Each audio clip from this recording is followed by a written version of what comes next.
Yeah, all right. I think, I mean, there's more people coming online, I think, but might as well just start on time since well, what's this? What's this theory? Did I press blue? Oh, yeah. Okay. Okay. Okay. Well, thanks everyone for making it here after after a long week, and the folks online. I guess you probably can't see me, but hopefully you can see my screen. Thierry's going to be in the back checking comments that come in online. So if you have some issues, please let him know. Looks like there's maybe something in the discussion, right? Yeah, I wanted to sort of keep this pretty informal too. So if anyone has any questions or comments, just speak up. And we'll keep the schedule pretty informal too. Shorter than the window. Yeah, if we need, I really like the format of the conference with a lot of breaks, and so I think I scheduled one break, but we'll probably take partially for my sake. So to start off here, everything on this workshop is online and reproducible. You get Rebecca there. Okay. So the website is pcon.github.io/Euring-CKMR-2023. I think I probably sent this link to people. Out. Yeah, it's right there. Approximate schedule. We're going to start with this sort of a gentle introduction to closed-can, and then get into a little more of the basics. So the first part is sort of genetic, a little bit of genetic data and how to use those to find N, which are sort of the basics of the statistical inference that I think most people in here would be interested in, which we'll cover then later. Talk a little bit about CKMR study design with a code demo, and then conclude with maybe some discussion about how we might apply this to birds. I don't think there's a single example of applying closed-can to birds. And doing it as Euring might be fun to think about.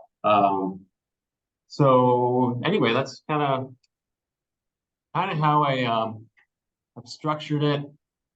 There's a GitHub site associated with this where all the code is too. So that's given here. Couple other things, sort of some party favors. There's a longer version of this workshop that I did in the fall with Eric Anderson. There's a link for that. There's more code examples there, so that'll be useful. And then I started putting together, let's see, this closed-can website a few years ago, and it's not all the way built, but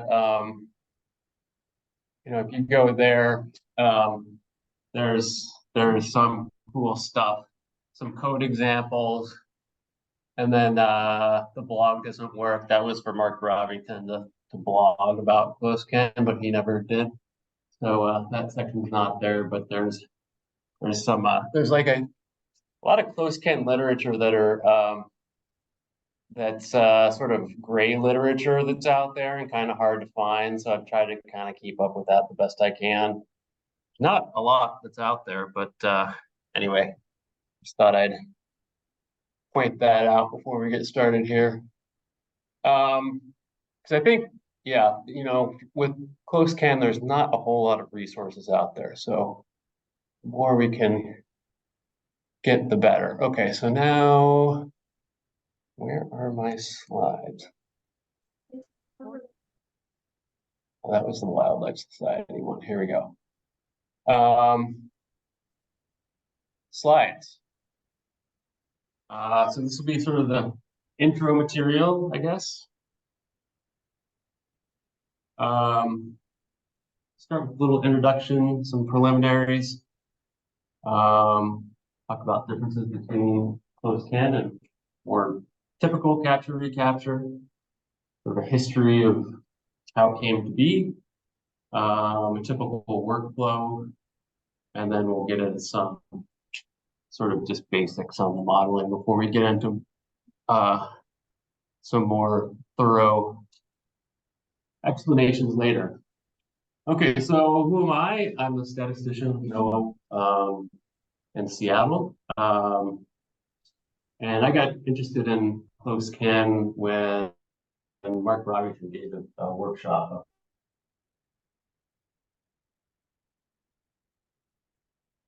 in Alaska. I ended up going over and working with Mark for a month at Cyro to kind of learn how to do this stuff a little bit. Uh-oh, does that mean my... Okay. Okay. Well, let me know if there's something I need to do. Okay. And then I should say that a lot of this material, I gave it a full day workshop last fall with Eric Anderson, and so a lot of this material is straight from that. Okay. Wow. Okay, you guys didn't miss anything. I'm just basically giving the website and so forth. Okay, so let's get going here.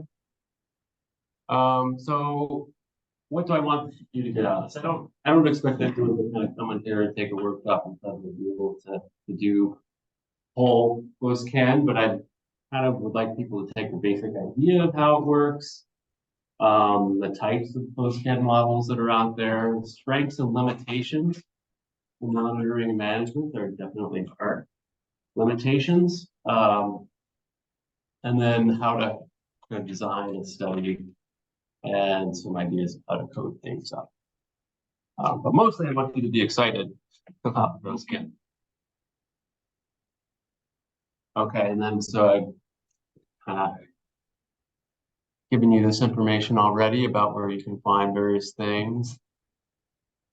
Okay, so mark-recapture versus closed can mark-recapture, how are they different? Well, traditionally, you go and mark an animal, let it go, or get a genetic sample with non-invasive sampling and let it go, and then you recapture them later. So the basic requirement of mark-recapture is that you have more than one sort of sampling occasion, and the more you have, the more cool stuff you can do. Oh, yes. I want to ask you then close the Google Translate. Okay. Okay. And then I think one of the sort of David Anderson rules is like you really want detection probability to be 0.2 or greater. So we're going to be talking about some pretty intensive sampling, which is great if you can do it, but it's probably going to be on a smaller level than maybe whole population difference. So the basic, the most basic traditional capture-recapture model is, the Lincoln-Peterson estimator, where you have some population of animals, each here represented by a dot, and you go and mark some number n of those, represented by the blue dots, out of a population of big N. Then you sample a second time and capture big M of those, and little m were marked. So big M is the total number of dots here, and then little m is the blue dots there. And then the goal is to estimate population size by putting together the Lincoln-Peterson estimate. So by contrast with closed kin, each sort of offspring marks two parents. So that's a little different. You're using the relatedness of individuals as your marks. And then sampling can happen on greater or equal to one occasion. So if you want to, you can do more than one. There's no reason that you can't combine closed-scan with traditional mark-recapture in that way, but you may only need one occasion in some cases. And then we're going to use the observed kin pair frequencies to estimate adult abundance and survival. So that's a key concept. Is closed-kin only provides inference about adults of breeders. So there's no need to release animals live necessarily, and they're potentially easier data to come by. So yeah, that's how that works. And you can kind of think, heuristically, like why it might work, right? If you go out and sample a population, there's a lot of relatedness, it's probably small. Whereas if there's not many kin pairs, then it's probably big. So this is a cartoon example that Mark Robington put together a while back. I think he approved it, but I just have this old version. So this is sort of the close kin cartoon setup where you have a population of adults. I believe there's 16 represented by all of these guys. And then there's like, is it 9 juveniles? And you go out and, well, you'll notice first of all that each of these juveniles has exactly 2 parents. And you go out and do some sampling of both the juveniles and adults. So in this case, we're sampling 4 juveniles and 6 adults. And then we test whether they're related or not, for parent offspring pairs. And so in this case, we detected 3 parent offspring pairs. And then we can set up the Lincoln-Peterson estimator that way. Who knows how many marks are out there? How many marks were sort of released population? Well, it turns out that you sampled 4 juveniles, so it was 8. There's sort of 8 marks that you're looking for in your resamples, and we found 3. So go back to the Lincoln-Peterson estimator. We've got, let's see, our recaptures. We had 6 adults times 3 that were recaptures over 6. So it ends up being, you get the abundance estimate equal to 16 adults, which is kind of how Mark chose it. What's that? Sorry, can I ask a question there? Yeah. The links that you found, you assume that when you don't have reputable parents that you run your sample, is it like the data is not available, or you have a genetic miss? We're generally assuming with our estimators here that we've genotyped things to it. So it would just be like if you don't find a parent, then When you assume the parent's not there, like the parents out of just yeah, it's right. It just hasn't been sampled. Right, exactly. Okay, so that's sort of the cartoon case of how it works. And the actual first example of this appeared in this paper in Transactions of the American Fisheries Society, and they called it, I think, transgenerational mark-recapture. So they were sampling adult salmon as they came into spawn, and then they were sampling smolt as they were coming out next spring or whatever.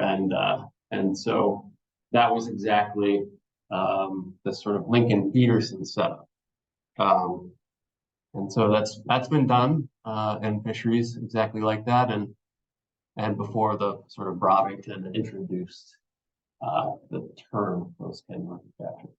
Okay, so mark-recapture had a large explosion of literatures. I'm sure you all know from this conference. You know, we went from Lincoln Peterson to Jolly Seaver to Cormac Jolly Seaver to Arnish and Schwartz to, you know, spatial capture-recapture. We've got flexible software like Mark or Surge or whatever. Close-kin's new. There's been extensions for multiple years for, say, monitoring programs, so going beyond Lincoln Peterson. There's been introduction of half siblings, which allow you to estimate adult survival in addition to abundance. There's been very few spatial applications. I thought about it a little bit, but I think using close-kin data alone is going to be hard to parameterize those with all the things you need to do it. Maybe if you did some sort of integrated close-kin model with a spatial relative abundance index, that could work. But very few spatial applications so far. There's a couple kin finding software packages, but there's nothing like Mark that would allow you to just go get various close-kin models. I did a little web search last fall, which is sort of a general history, is that the first publication for close-kin ideas was done by Hans Skaug, who I think claims to be influenced by Tori Schrader. So kind of goes back to the Norwegians, I guess, in the late 1990s. There's been some convergent evolution, like that transgenerational mark-recapture with salmon. There's another paper in the 90s that did some parent and offspring pairs in a very restricted framework. But what really sort of paved the way was sort of Mark Robin et al.'s 2016 paper, and then technology, really the development of rapid genotyping and next generation sequencing has really sort of paved the way for these ideas to explode. But exploding is a little relative. The scale here is from 2 papers in 2016 to 6 in 2022, so it's hardly been an exponential increase. In fact, there's a talk earlier about the number of papers on sort of matching dolphin fins, and there's a lot more of those papers than close-kin papers, but it's not because research isn't happening. I think it's just being it's early, and a lot of that stuff is yet to be published. Let's see. Okay. So, in a nutshell, I think maybe it's a framework for estimating adult abundance and survival using the frequency of observed kinship relationships. And then we'll throw in some acronyms, because acronyms are always good. So parent offspring pairs are going to be POPs, and that allows you to estimate adult abundance and reproductive schedules, perhaps, if you have known ages. Close-kin also relies heavily on knowledge of age.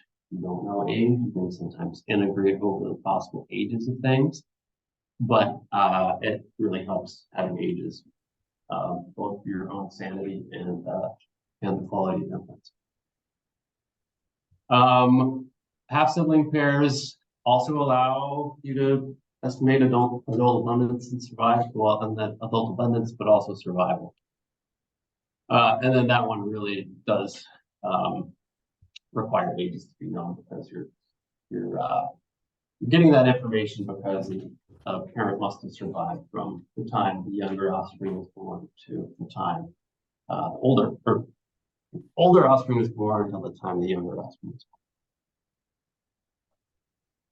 born. Okay, so basic workflow for close kin is collecting genetic data.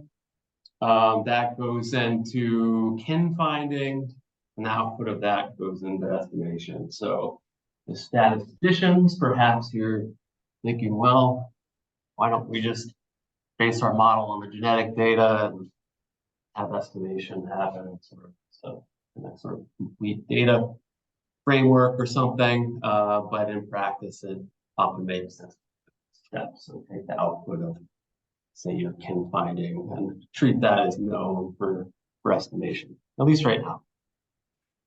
Then there's another important component, which is design.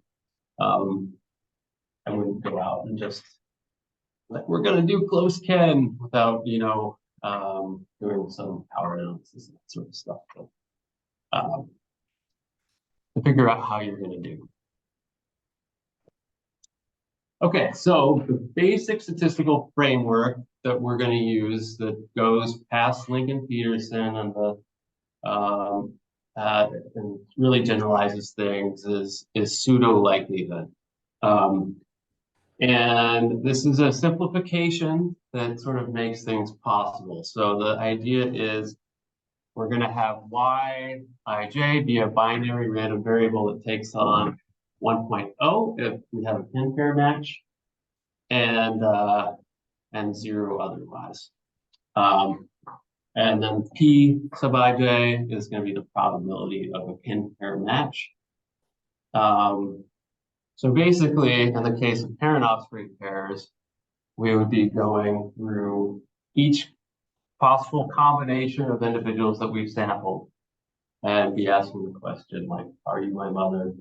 My mother, are you my mother? Now, the reason it's called pseudo likelihood is obviously if if Olivier was my father, Thierry could not also be my father. So there are other reasons they couldn't be my father, which we will build into strength on our kinship probability. But so because there's those dependents in Y, they're not truly independent, right? So it's not truly a Bernoulli likelihood, which is why we call it a pseudo likelihood. But Mark Robington has done a fair bit of work saying that basically your estimates are unbiased, and with decent sample sizes and population size, your variance estimates are pretty good too. So that's the framework that is being used for these things. Yeah. Okay, so the next sort of key concept is expected relative reproductive output. And to make sense of that, it's good to think in terms of these Lexis diagrams, where for a particular individual, in this case, I'm assuming you're sampling by lethal means. This doesn't necessarily have to be the case, but I have DI and DJ being the time of death, like the year of death for animals I and J. And then if you know their ages, you can backtrack to their years of birth and then think about the age that the older animal was at the year of the younger animal's birth. All of our Pij in the sort of Bernoulli model in the previous page depends on this concept of expected relative reproductive output. So a really simple example would be the case where you're looking for mother offspring pairs.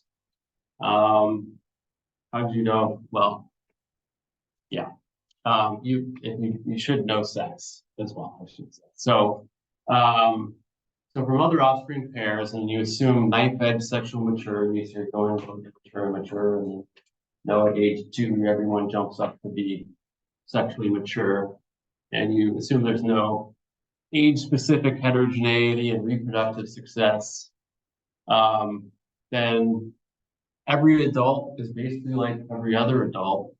And so the probability that an animal is another's mother is just 1 over the number of, if they're sexually mature and alive at the time of the younger animal's birth, they get a 1 in the numerator, and then you're just dividing it by the total number of other mature females in that the year of the younger animal's birth. Okay. So I think that's just saying that practice, and then if you're dead or you're not reproductively mature, the probability is 0. So the if statement is about. Okay, so ages are important, as I said before. It's possible to integrate over those sometimes, but I think some notion of age is going to be good. Okay, assumptions. Posting is not without assumptions. In fact, the assumptions are pretty heavy. So it's not going to work for all populations. One is accurate genotyping, going back to the previous question. What really screws these up is false positives. So you really want to guard against those. You can have false negatives if you know what that probability is, and we'll go with that. So we can conclude that, say, 2 animals are not related in some way, as long as I know what the probability of saying that is. We'll get more into false negatives later. So population and sampling models are accurate. So in my bearded seal example the other day, I had a Leslie matrix sort of built in to help calculate the probabilities. So it's sort of what I'm getting at there. And then you also have to have some notion of random sampling, which I like to think of that as it's kind of like maybe as an earn problem, as a going from stats classes and stuff. So you can imagine having a bunch of different marbles of different colors, and say, you know, the parent offsprings all have the same color, and you put them kind of all together, you know, so the parents are all close to the offspring. Then when you reach into the urn, maybe you're more likely to grab out the parent and the offspring at the same time. And that would sort of violate your assumptions, right? So there's 2 ways of dealing with that. You can have good mixing by mixing them all up, like mixing something in capture-recapture, or you can kind of reach into a bunch of different places and hopefully sort of do more random sampling that way. Let's see. And then there's this sort of funny assumption at the end that, so first of all, number 3 is kinship comparisons are independent or close enough. And I think they're, what I'm getting at is that, you know, you don't have dependence and fates sort of things going on. And then the other part of that is sort of the Bernoulli approximation. That is, and so close kin's been applied to populations as low as 600, but when you start getting small populations with a lot of dependence, that may have some issues with variance there. Let's see, and then this 4th one is no undiagnosed relationship between kinship probabilities and sampling probabilities that can't be explained by observed or inferred covariance. So, for instance, if with spatial location, if that's a covariant that influences both kinship, as in animals in that area are all more closely related than further apart, and you go and sample in that area, then it's that covariance affected both sampling probability and kinship probabilities, and you can probably underestimate population size. But if we have covariates that can explain these things, then a lot of times we can model them, as with age. Okay, So yeah, a little, I guess I have some slides explaining these a little bit better, but we do need enough genetic markers to tell apart various kin groups. So you can get away with a lot fewer for parent offspring pairs. For half siblings, you need a lot more, like 3,000 to 4,000 SNPs, and high quality tissue samples. And then let's see, so back to the population model and sampling model is accurate. I think if I already said this. We basically just don't want this, our sampling events to overrepresent the frequency of kin pairs that are in the population. Yeah, okay, so that is yeah, and so another case that would be kind of funny is if you had like a dominant male who has disproportionately high reproductive success, and then a mechanism that samples those individuals more, you could lead into some problems. So like trophy hunting as a sampling method in that case would probably not be a good thing to use. So in this case, for deer or something like that, you would probably want to base your inference maybe on if there were does that were sampled or if there was, you just wouldn't want to be using the big adult males that also have high reproductive. So yeah. So are there examples where the sampling isn't destructive? Where you're not killing individuals? I don't know of any that have been published, but it's certainly possible to formulate.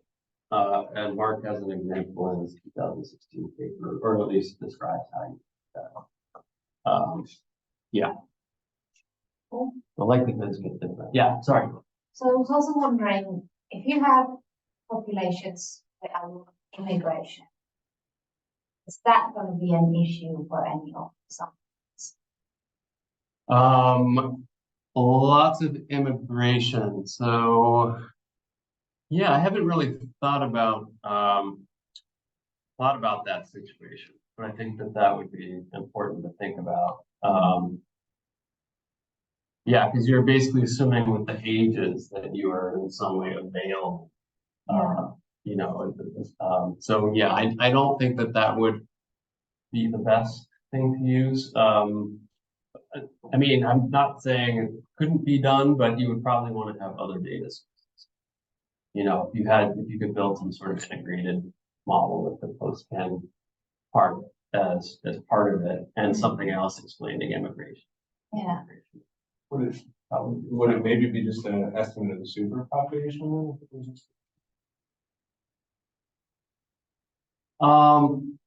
Good question. Yeah, that is a good question. I mean, a lot of these things too, I'm not going to have an answer because really people haven't thought of all these sort of permutations.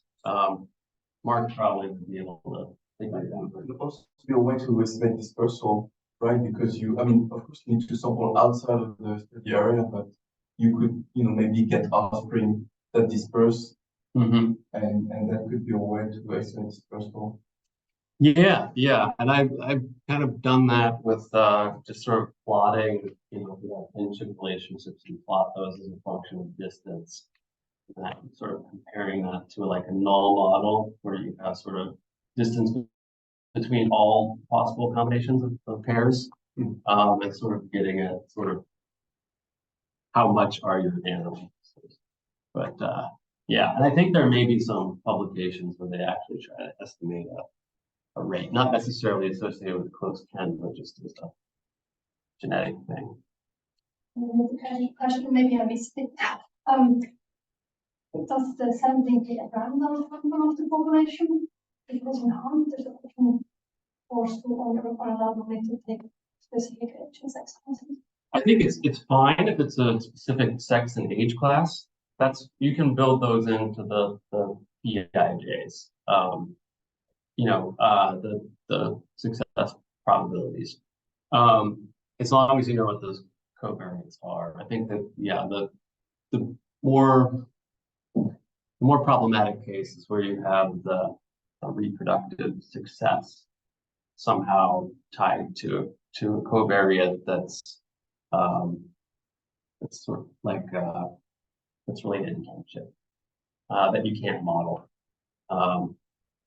So I mean, it may be possible to sort of build in some way size of antlers or something like that into a model, but I can't see exactly how to do that right off the bat.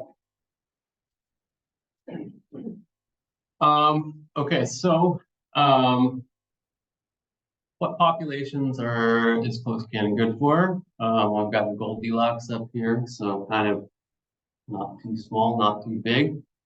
You don't want to have a lot of inbreeding and like a small population, because that's going to influence probably the quality of your translating genotypes into kin pairs. In fact, you might have trouble telling, say, half siblings apart from other kin when you have inbreeding. And then there's also that binomial pseudo likelihood assumption that we want. We are going to need about 50 kin pairs ideally to start working with estimates. In my bearded seal example that I presented, we had 25, not too few. I had to make some heroic assumptions to model those data. But and then another point is that the number of samples increases with the square root of abundance. So, you know, if I can get 50 kin pairs with, you know, sampling 1,000 individuals in a population of 10,000, you know, if my population goes up by 10, I only have to increase by sampling by square root of 10, as an example. So that's nice. We don't have to, as our populations go up, we don't have to linearly increase our sampling effort. Let's see. So you need decent genetic variation. So your inbreeding is going to make it difficult. Good mixing, either through movement or sampling. So that's part of the random sampling that you were asking about. One mother and one father. That's oh, I have group living species crossed out there. Sorry. I think those are going to be difficult to deal with, just because you have these sort of like little populations of closely related individuals, and then they're sort of yeah, just you know, they're going to be closely related, and others are going to be closely related. I think it's going to be pretty hard to make this sort of random sampling happen. Maybe, I mean, this is still in its infancy, so. Is it interested in the general population without caring too much for the subgroups and then apply this? Possibly, I think yeah, I mean, I think there's going to be some differences between that situation than in one where you have sort of a random meeting, sort of, and at some basic level, you're relying on this notion of random mating within a population. Yeah. So, but right now, I maybe in the future someone will develop. So another thing is one mother and one father. There's some weird mating systems out there that aren't going to work. I think armadillos have like 4 genetically identified, like genetically identical offspring, sort of like clones of each other. Someone was asking me about applying this to pythons and what they do, like the parthenogenesis, where they like make copies of themselves and they're identical. That those things aren't going to work very well. So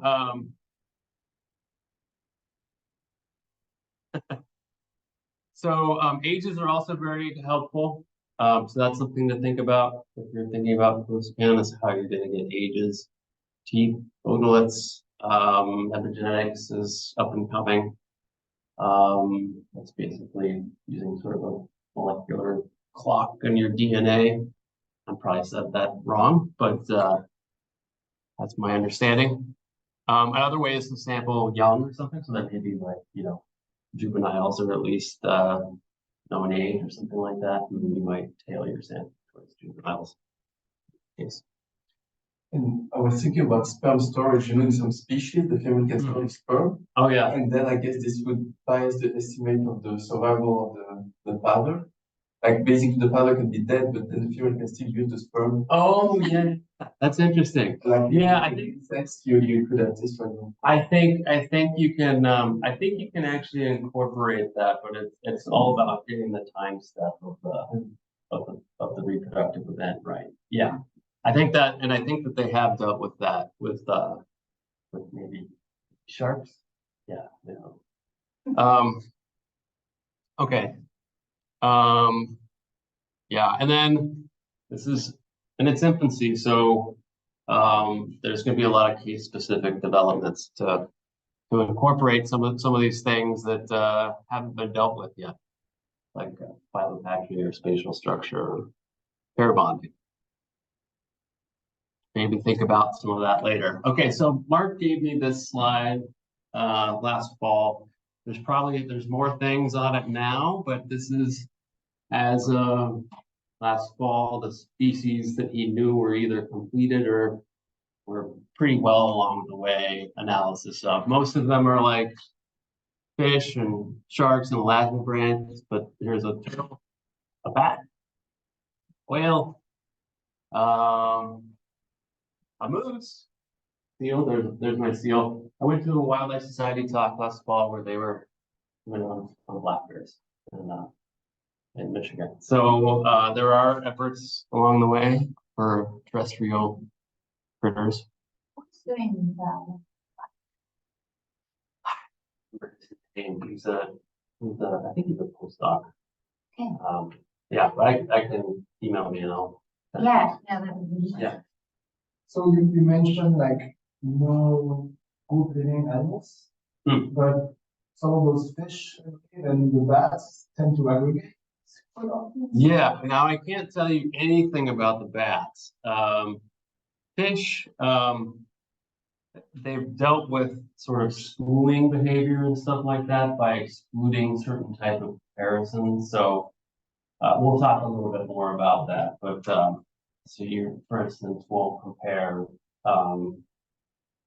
fish that have the same birth year because they tend to school together. Yeah. So we can get rid of some things by some assumptions by just subsetting our data this way. Okay, how easy is it to conduct these things? Well, there's genetic requirements and the sort of analytical requirements, which I assume most people here would be interested in. I think you're going to need sort of a good team to get things done. From the modeling side of things, once you have kin pairs, it kind of just depends on whether you have a Lincoln-Peterson setup, and then anyone can do it, or if you're trying to model parent offspring pairs with half sibling pairs with and integrating over unknown ages, you can get into some pretty hairy statistical problems. So let's see, but it is there's a little bit of upfront cost in getting markers and stuff going with for next generation sequencing, but after that it's fairly cost efficient.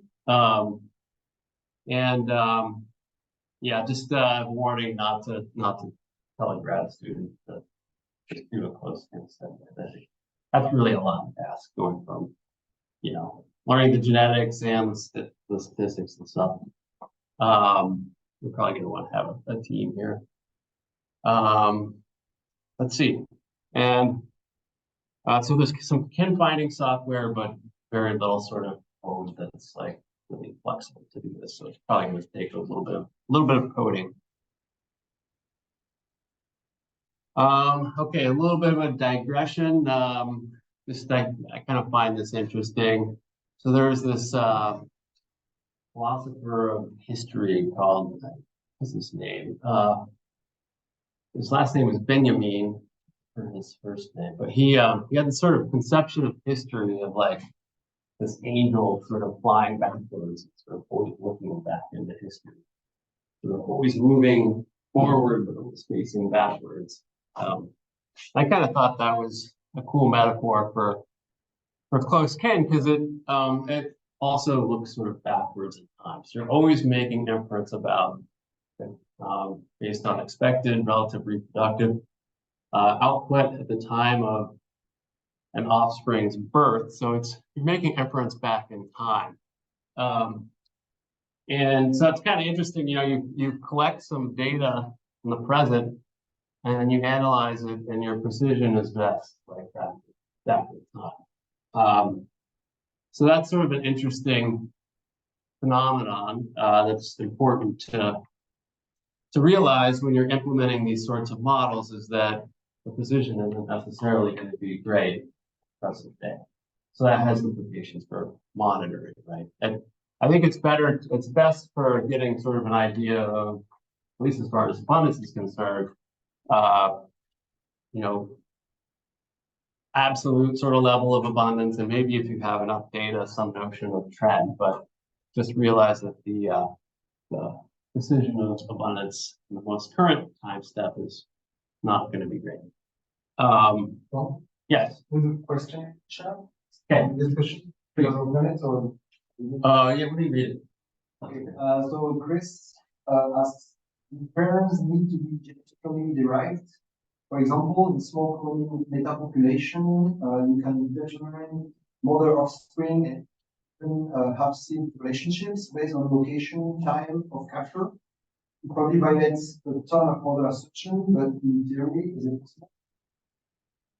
Yeah, I mean, I think if you know relationships that way, I think you could use them. My guess is that with meta populations, you're gonna this other issue of sort of not being able to really compare an animal caught far away from another one, and yeah, so I think you're more going to be in that realm of things. Other assumption violations. Yeah. Exact same interrogation about birds. So Okay. when we bring like chicks out of the nest, people come and usually they know, well, sometimes they know the identity of the adult and the identity of the chicks. Mm-hmm. If you partially know the identity, could you, like, if you don't know it for every sample, could you still do something? Yeah, I don't know. I mean, I think in that case, you're definitely sort of biasing things by just sampling related individuals, like by just constraint. I mean, just how your study is set up. I think if you based recaptures on some of that knowledge, I think you want to be comparing relationships for all the animals that you're sort of sampling and whatever secondary means. But I don't think that the trips to nest is this going to be. Can I ask one more Yes, please. to that? Because usually when people go to bird nest and okay, that's the chicks, and that's the mother, and that's the social father, and often the social father isn't actually the father. I guess that was Right. Yeah, that extra pair of paternity sort of thing. Yeah. Yeah, I mean, there's some interesting questions. That I think close kinship could be used for. And some interesting things that could be built into close kin models, but that type of sampling, I think. Yeah. And also, so Chris made a comment when he came up with a question about this question. He said, his example you gave only identified within your pairs, so it's not looking, I guess, to the past. Would that be an issue then with what we are discussing? when you go to the nest, you're only gonna see Oh. offspring from this year. Right. Yeah, I think that would also be a problem. Yeah.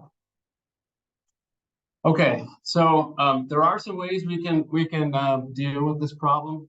So for instance, there was a recent some stuff on bluefin tuna where they were going out and sampling like larvae and comparing that to like adults. So in that case, your year of your expected reproductive output is really present day because it's you're dealing with larvae. So there are some ways to kind of affect this based on how you sample. And so that's maybe something that should be thought at design stage. Okay, and then the last thing on this set of slides, I just wanted to, I'm going to come back to this example that I gave in my talk yesterday. Sort of throughout the rest of the workshop to try to just put some of these ideas in just in a concrete example. So this bearded seal situation it's all harvest data from Alaska. Bearded seals are kind of down here during the winter, and they sort of migrate up into the Chukchi past all these harvest spots. And we had sampling back to 2000, and it sort of ramped up and ended up with somewhere around 1,500 samples total. But this is from 2000 to 2020. So about a 20-year period there. So we're going to talk a little bit more about that throughout. I can't provide the actual raw data because it's still in prep. But we're going to use some life history information, sample sizes, and finding data, simulations, and to answer questions like, can we get an idea of overall abundance, and what special things do we need to consider if getting models for this data? Okay, so I think I'm a little behind. Why don't we, should I stop here and take some questions? Oh, that might be. Let's see. Let's see. What if there's a way?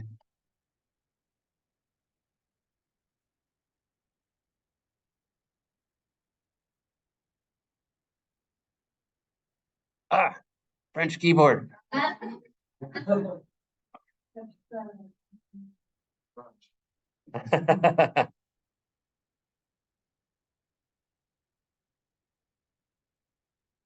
that.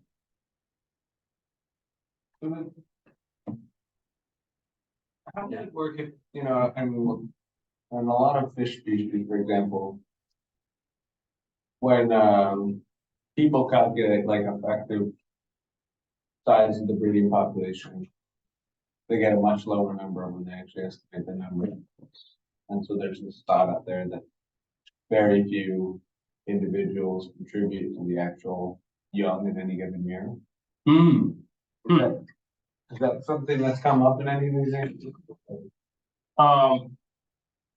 Yeah, I mean, I think you can have some heterogeneity, but what you don't want to have is some animals who just don't reproduce and don't contribute because you won't be estimating. And I think they've done some things in fisheries to try to mitigate against that. I mean, if you have sort of an age-specific, fecundity relationship, say with, I think the number of eggs is usually related to the size of the fish, that information. So when you formulate the probabilities. Okay, so this next section is, it was nice in the fall when I taught this workshop because Eric Anderson's awesome at genetics, and I am kind of a novice. So that's why I have Light here. Back when I was on Twitter, there's a lot written about imposter syndrome. And in this case, I am a total imposter. Not a geneticist. I just did a search for emperor without clothes, and that's what came up. I think it actually, I did a reverse search later, and it has something to do with GMOs. I don't know. Anyway, I have no thoughts about GMOs.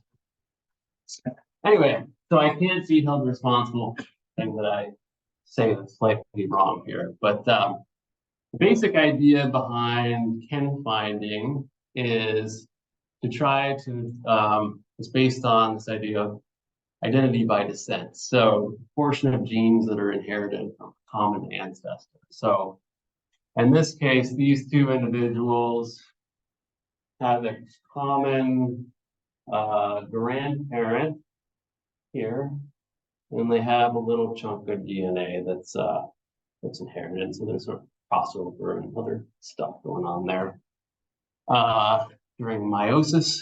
And the notion is that more related individuals have a greater proportion of genes that are identical by descent.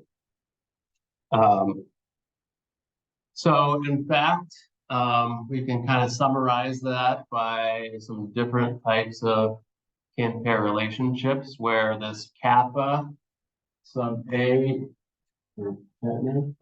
expected fraction of genome sharing A alleles that are identical by descent at a random locus. So parent offspring pairs always have one. That's so you're going to have the genome is going to share one allele identical by descent at a random locus, and then there's some other patterns here. A2 being both alleles are shared identical by descent. So if you compare yourself to yourself, that would be a 0, 0, 1. So like a clone would be 0, 0, 1. So there's a couple things to note here. One is that these three categories, half sibling, grandparent, grandchild, and full aunt, niece, Mark calls these full dyadics. I think he got dyadic from the Greek or something like that, but if you ever see a paper of his, it calls. Another thing that you could say instead of like aunt, niece, you could say like nibbling or something like that. I don't know. It's hard to like come up with like a non-gendered way of saying that. Anyway, so some different patterns there. So half sibling, grandparent, grandchild, and full aunt, niece are difficult to tell apart without more information. So for the typical types of data we have, the normal ways of dealing with this would be to limit half sibling comparisons to 2 times the minimum age of first reproduction. So birth dates that differ by that amount. So let's say animals reproduce at age 5 for the first time, only make half sibling comparisons for animals that have birth dates that are within 10 years of each other. This one doesn't actually happen. The full aunt, niece, or full dyadic doesn't happen when you don't have full siblings. So if you have random mating, full siblings are very unlikely to occur. So you can kind of discount that one. But if you have, pair bonding or something like that, where you're going to expect full siblings, then you're probably not going to be able to use half siblings because they're going to be contaminated by these full aunt, niece, nibbling, dyadic things. Anyway. Okay. So yeah, it's a little bit more on that. We're going to have a bunch of different loci and alleles at each of those loci, and we're going to have some different, say, conditional on a given kinship relationship. We can write down the probability of different genotypes that loci are. If animals are unrelated, we're just going to be working with the marginal gene frequencies that are there. So there's a probability that you would have the same genotype in a locus just randomly. And that's called, I think, identity by state. So we got that is a possibility, but then for these other, yeah, so we can write down, given like, given a Ken relationship with the probability of having particular genotype at a loci is. For parent offspring pairs, you don't have independence anymore, but you can say, well, what's the probability of one allele, and given the sort of marginally, and then conditional on that and a parent offspring pair relationship, what the probability is of the other allele. So so you can write those down, and then there's actually a general formulation for the probability of particular genotype at a locus, given those kappa values that are associated with each of the kinship relationships. Okay, so that's kind of how that works, and then what we're going to end up doing is to tell kinship apart is to formulate these sort of likelihood ratios. So we can look, for instance, at the likelihood of a parent offspring pair given a certain set of genotypes, and then over the likelihood of an unrelated pair. So, and then we can make it multi-allelic and multiply across each of the loci that we have. So hopefully that's a large number. Those calculations don't take into account linkage. So we typically, when we inherit genes through meiosis, there's a crossover event, and there might be two genes that get passed over and are non-independent, which is sort of violates this sort of multiplicative assumption. So that's going to kind of mess up our variances a little bit.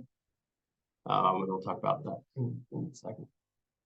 So ideally, those log likelihood ratios would look something like this, and we'd say, aha, given what I know about the allele frequencies, this is what I would expect the parent offspring pairs, and here's, say, full siblings. Hopefully there's not any of those.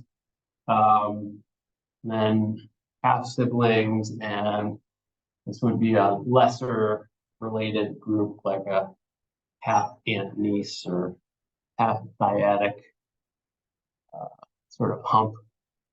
Unfortunately, this is maybe more often what you get. So the parent offspring pairs are actually fairly easy to tell apart from full siblings. You can change this log likelihood ratio to be for parent offspring divided by that for full siblings, and you get a little more power to tell these two apart.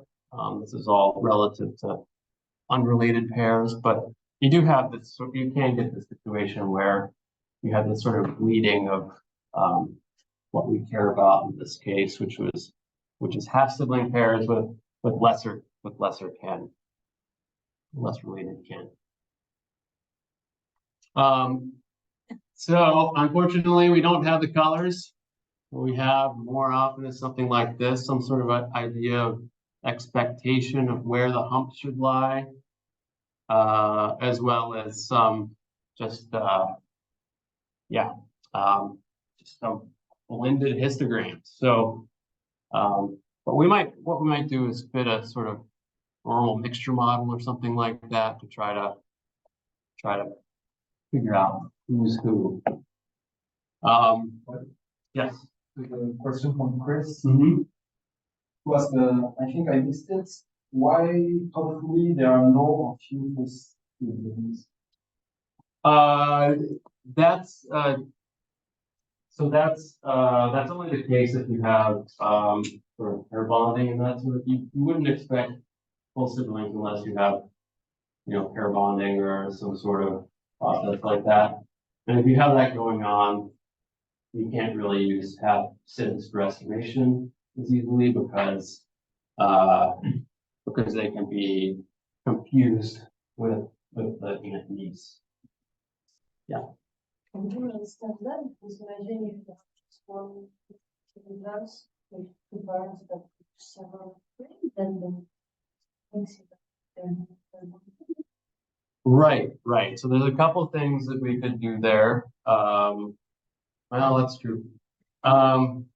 Yeah. So I mean, in that case, it may not work to use to have siblings. You might have to just rely on parent offspring, and to make inference about. you just classify them as sibling, even if they are two siblings, then two parents. So that kind of would be a problem because I think the probabilities, the close kin binomial probabilities would be different for full siblings and half siblings. But then the other problem is you'd be grouping together half siblings with the aunt niece ones, and which would soon be inflating the number in what you think they are. Yeah. I wonder though, because most of the application that you showed was done on fish. And here we're not talking either just like 3 or 4. They're talking of 3,000, 4,000. And of course that's probably mostly external fertilization, so there may be some mixing there, but I imagine there is good bulk from siblings. Yeah, that's an interesting point, and I would be there's been applications that there's been a lot more applications to the last brain. That's the issue with that thing. But yeah, I think I would need to go and see what they did. They may not have used that.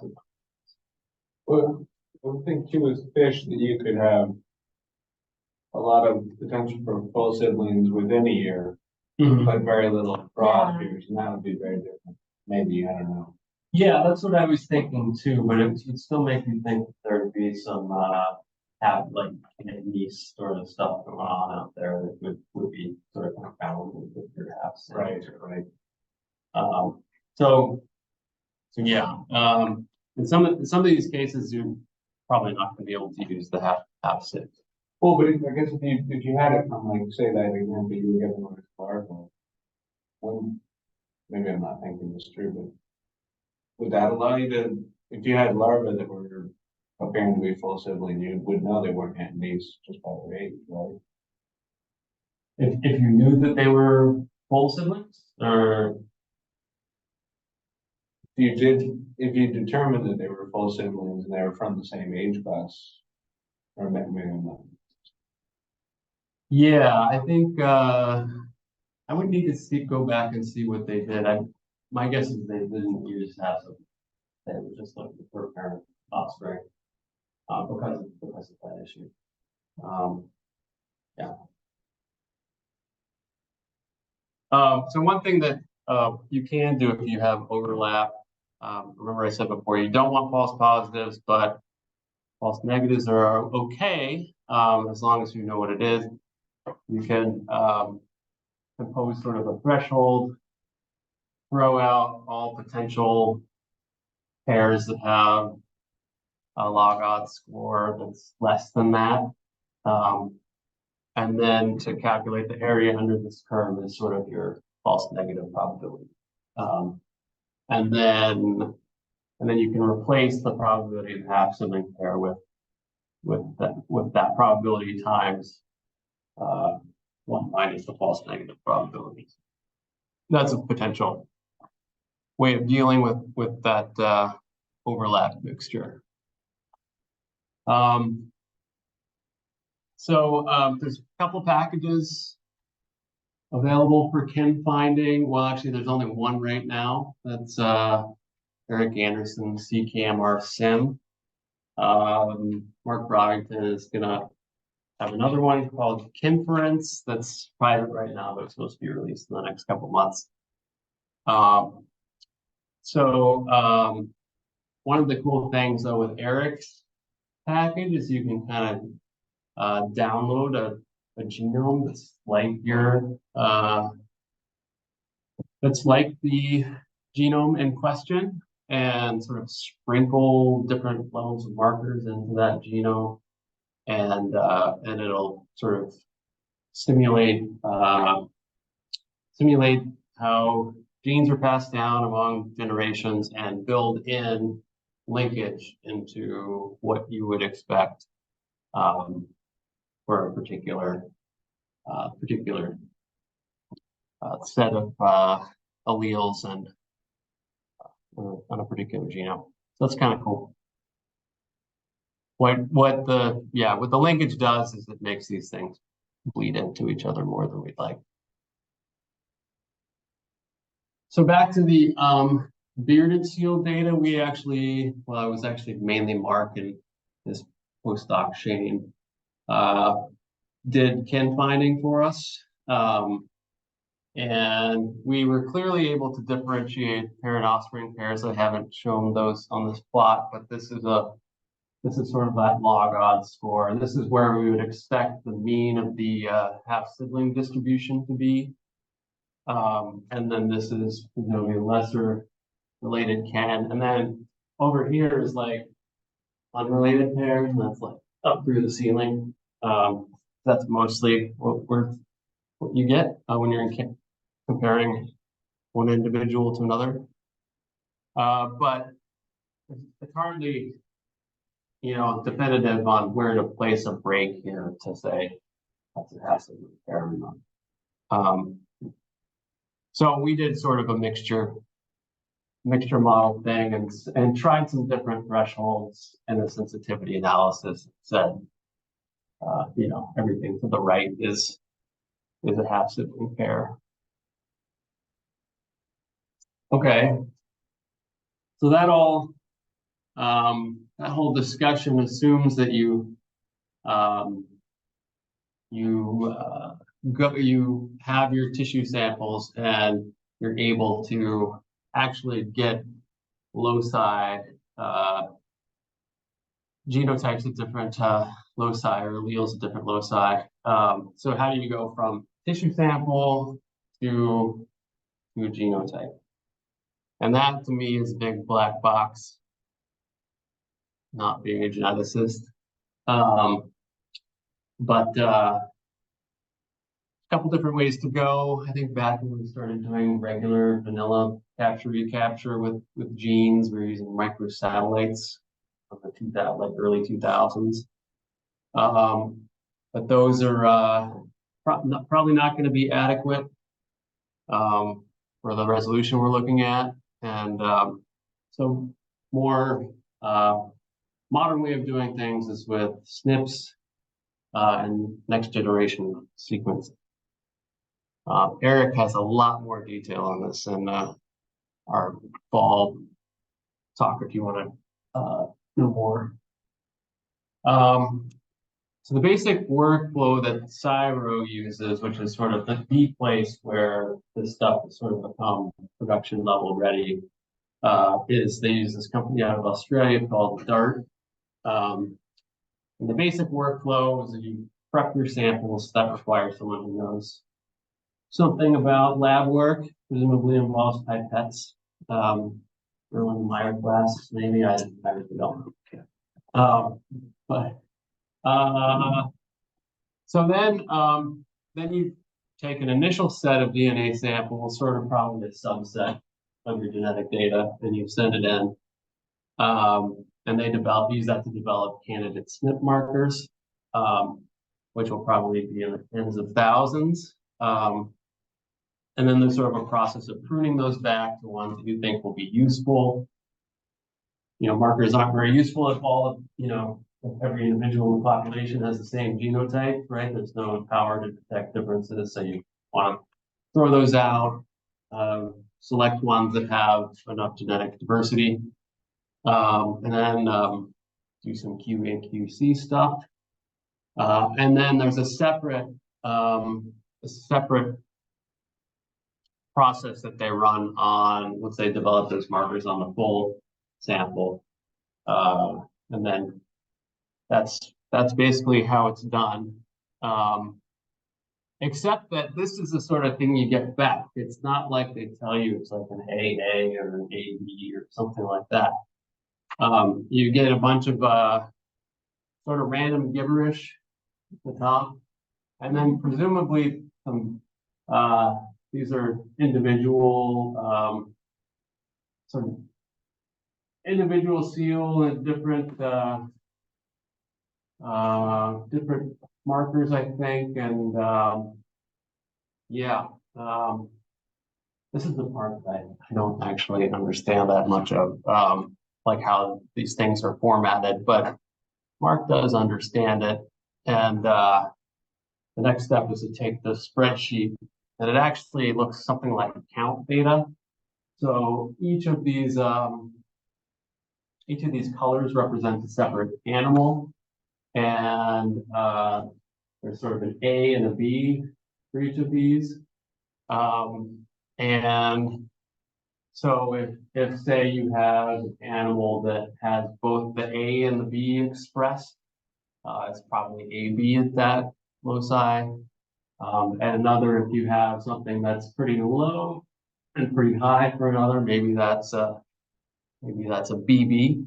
And then the A was just the one A you got back was like an error on the sequencer. You might have one that doesn't have any show up, and that's sort of an interesting case because there's these things that happen called null alleles where nothing sort of gets magnified, and so you kind of have to deal with these null alleles in some way, and then it turns out that they're heritable, so it basically becomes like another allele. But this one here could be AA or it could be A0. It's probably not AB because we just had one reading there. I guess my point here is that these are kind of count data, and in order to turn them into genotypes, you have to make some assumptions. And there's sort of a trade-off between read depth, which is sort of the height of this histogram plot, and the number of alleles that you're able to sequence. There's some differences between four-way genotyping, where you're trying to combine these null alleles into your other categories, and six-way, where you're trying to more explicitly separate out the nulls, and you need higher read depths to do the six-way.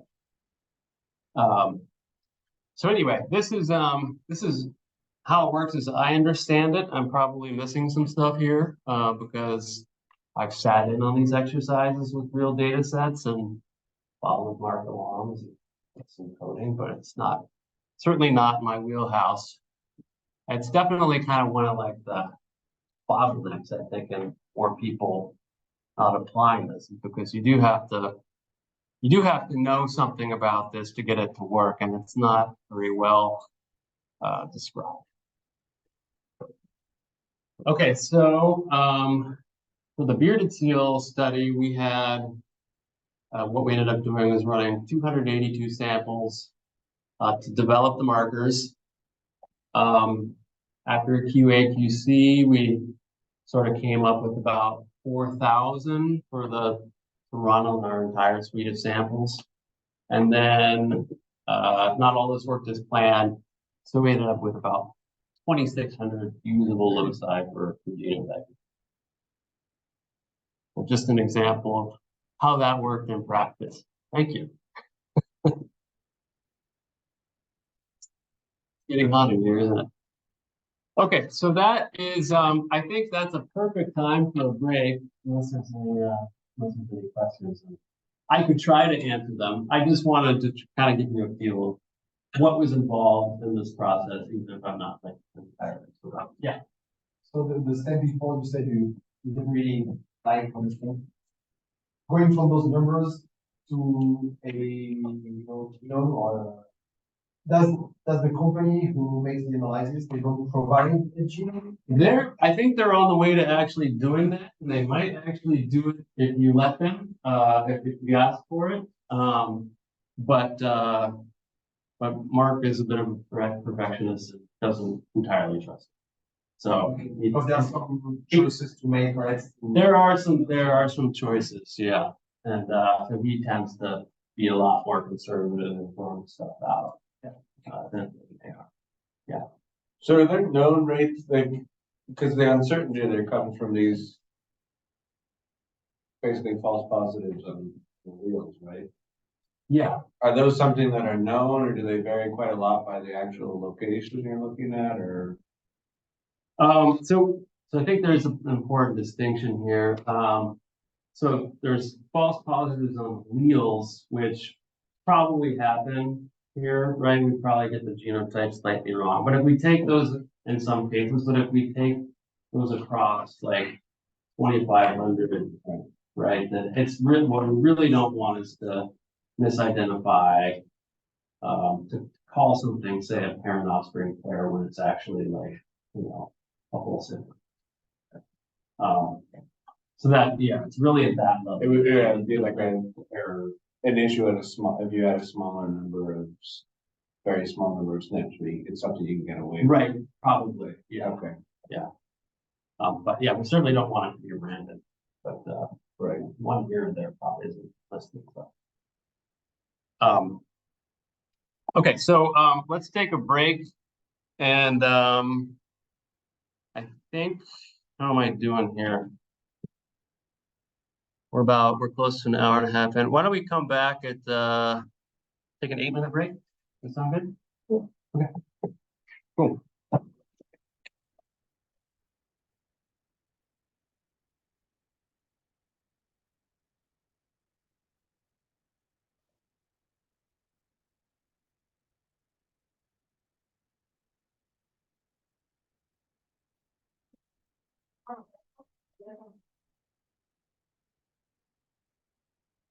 Figure out the other window. Maybe.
Trying to use a keyboard.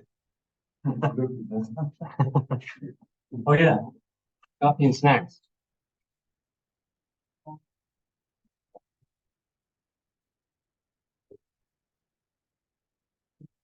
Yeah,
yeah. That's accurate.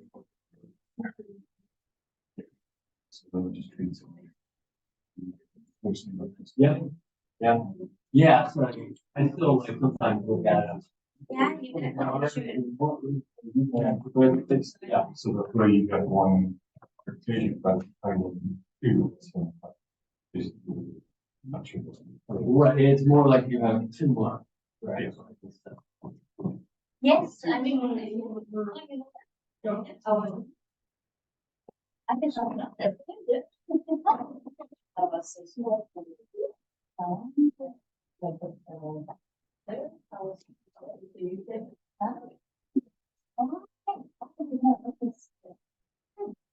Small world, yeah, exactly.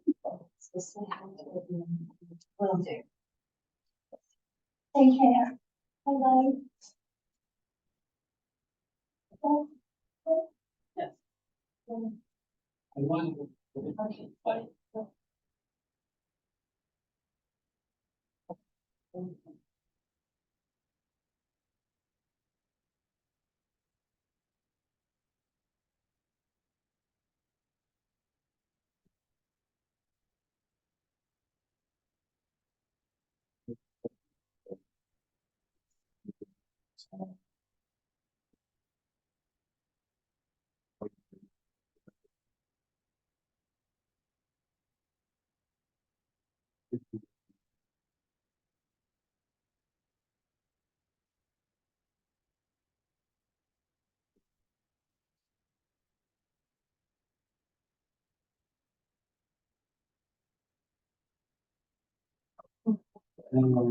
Il va, en fait, c'est un plastique et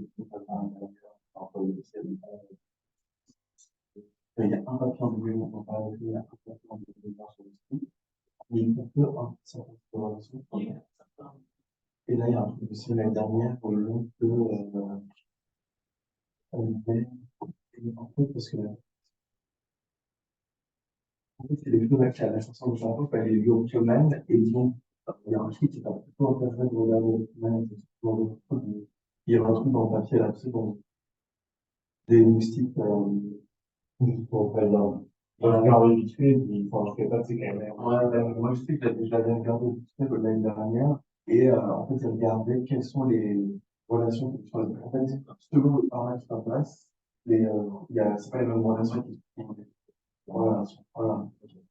Et regardez ça, et ouais,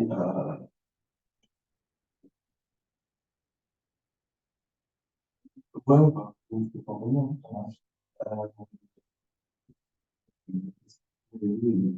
C'est pas, et encore, c'est pas, un an, j'ai survolé, quoi.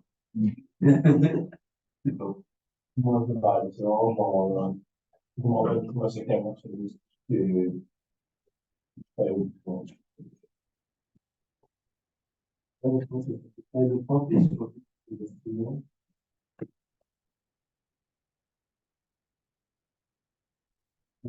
moi, je pense à faire ça, mais des trucs un peu différents, où tu sais, tu relâches le sort pour des choses bien s'installer. où tu relâcherais pas des mâles stériles et des mâles non stérilisés, pour estimer leur succès de repos, pour estimer la complexité des mâles. Le problème, c'est que là, tu dois prendre des insectes, puis alors dans la zone des domestiques, je pense qu'on peut faire domestique, là, tu vas les vaches, et du coup, pour estimer la population des vaches, je pense que c'est pas mal. Parce qu'en fait, vu ta forme domestiquée, elle est génétiquement différente de ta forme, là, tu captures tes larves et tu les assignes soit avec ton perco, soit à ta forme sauvage. Et tu organises des matchs. Oui, ça me semble bien, bonjour. Ciao. Tu nous laisses? Elle t'a pas vu pour pas trouver la deux aussi, c'est vrai, je te mets, sur ce début, on va mettre ça en ça. Allez, on va lâcher juste en dessous. Avec vous. En fait, les mettre en couchage, du coup, une fois les sauvages, une fois les sauvages, et tu relèves les mâles domestiqués, tu les montres des petits travaux, et puis ça serait en cercle, vous allez avoir des choses. Ouais, donc, tu vas mettre les pics, tu extraites là, et après, tu mets ça dessus. Donc, c'est pas clair comme ça. Enfin, moi, c'est pas comme ça, mais ça ressemble un peu. Et je pense que de pouvoir faire quelque chose, clairement. Et je pense que c'est une conservation, les gens qui vont faire ça aussi, tu sais, quand on relâche, toi, tu as fait des programmes, pour leur jeu, aux autres, c'est pas, une mentir, ou comme ça, c'est pas mal, j'ai fait pour aussi faire ça, pour regarder, pour faire un peu peur sur le terrain. Ouais, je pense que c'est un peu peur pour l'instant, ça fait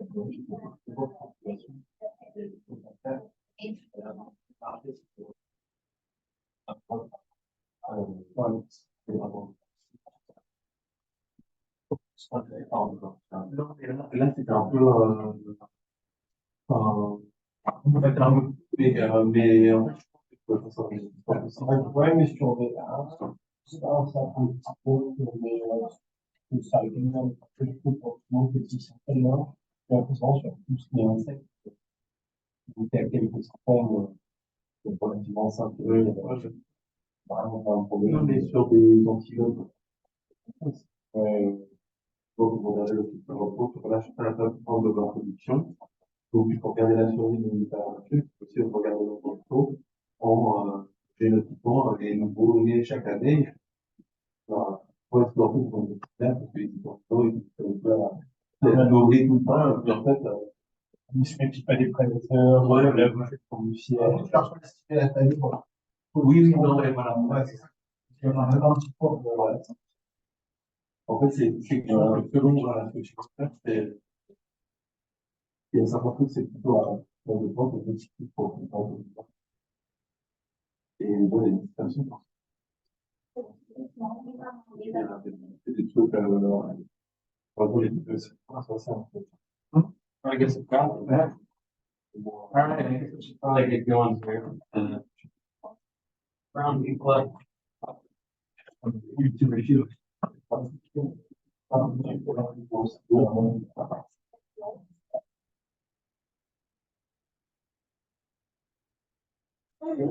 This way. Moi, j'avoue, pour les gens qui ont invité,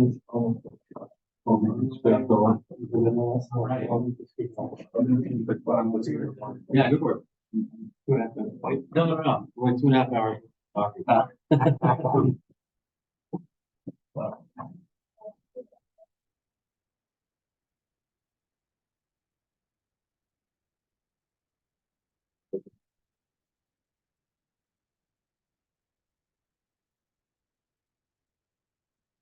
Okay, so I think gonna get going here in a little bit. Chris Sutherland had a question online about microsatellites. And I sort of indicated that those probably wouldn't be enough. And I don't really know enough about them to really answer your question, Chris. My feeling is like you could probably get a parent offspring pairs if you had enough microsats, but then you're probably not going to be able to get at the lower level can like half siblings. So probably depends what you're going for there. And would probably be good to do some power analysis sort of stuff first. Okay, let's see. Let's move on to statistical inference, which I think is probably going to be more everyone's wheelhouse here. I think it's more of my wheelhouse for sure on these problems. So once we have our kin, how do we go about formulating a close kin model? So we'll talk a little bit more about expected relative reproductive output, how to write down parent offspring probabilities, have sibling probabilities, whether we want to go with age structured or adult only type models, addressing assumption violations, really fun data formatting things, and then a little bit about likelihood and optimization, and some fun bearded seal examples. Okay, so back to expected relative reproductive output. Can sort of simply define that as the ratio of the expected reproductive output of individual I in year Y divided by the total reproductive output of the population in year Y. Okay, in terms of parameters, it's gonna depend typically on age-specific abundance. And then the expected reproductive output of age A animals. So if we have animals that say age 3-year-olds can reproduce, but they have less expected young than a 6-year-old, we'll want to build that in. So in this case,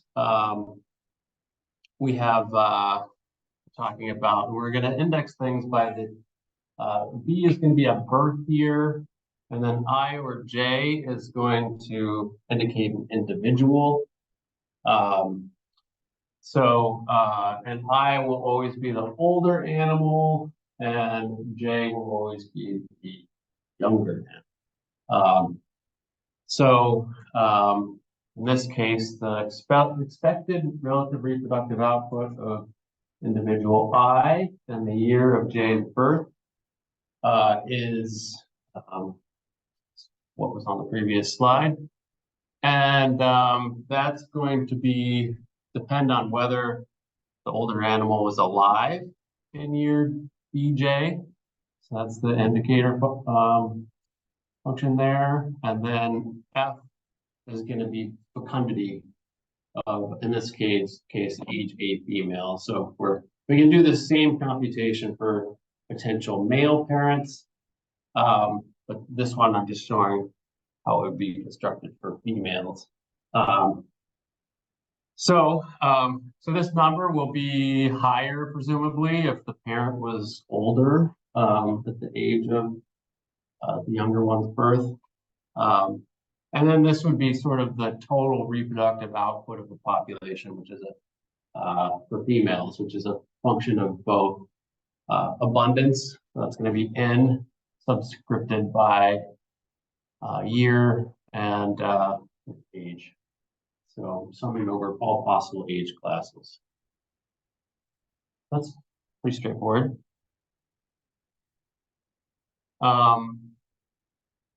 So if we know ages perfectly, which we always do, we could just write that down, would be good. But when ages are uncertain, we either have to pretend that we know what we're talking about, or we can integrate over ages. Let's see, and I'll show an example of age integration in a little bit. Half sibling probabilities are more difficult to write down. Let's concentrate on the maternal parent or paternal relationship. So this is where you need mitochondrial DNA, right? So if you, because if you're comparing two potential half siblings, you don't observe the parent. But if those two share mitochondrial DNA, you know that they're and mitochondrial haplotype diversity is high, then if they share DNA, it's probably related internally. If haplotype diversity is low, it's probably the mother, but could be a father. So, no, if they share it, it could also be, it could also be a father. Okay, so assuming 50-50 sex ratio, that's these 0.5s here. We can write down a half sibling pair as it's a lot like what it was for a parent offspring pair. So this is the year of the younger half sibling birth. First have older half siblings birth, and then the younger half siblings birth. And then there's this survival probability from those two birth dates. So this is how survival can be estimated from the frequency of half siblings, which seems like real black magic here. Okay. And then we have to sum over, set of all animals that were alive at the year of I's birth.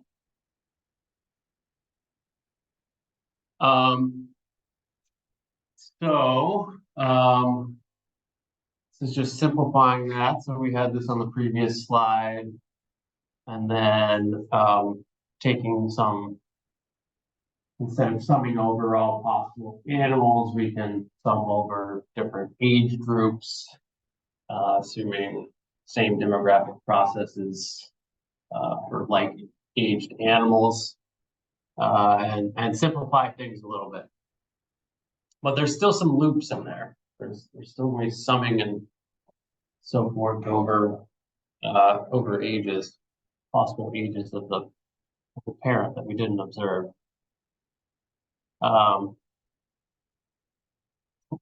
Okay.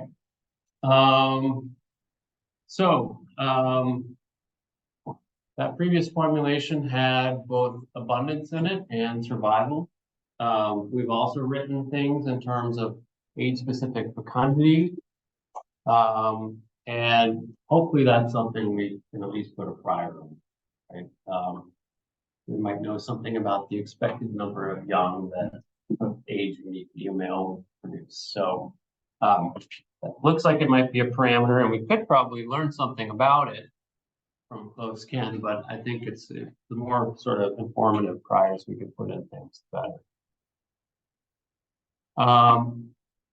So yeah, and then another thing is that we can't make inference about immature survival or abundance using close kin data. So that's another thing to note. If we're using an age-structured population model to sort of parameterize the probabilities in the previous slides, then we're going to have to make some assumptions about how population dynamics work before individuals become reproductively active. So for the bearded seal example, what I did was use an age-structured or Leslie matrix style matrix where I sort of supplied the immature survival probabilities in some way. I actually had done a separate paper doing a meta-analysis of posted seal survival, and that was what went in there. But there's probably going to have to be some work done just on basic like this things work to come up with fecundity age schedules and other parameters that you need to put into a Leslie matrix model, and then hopefully learn something about abundance and then the adult part of that matrix.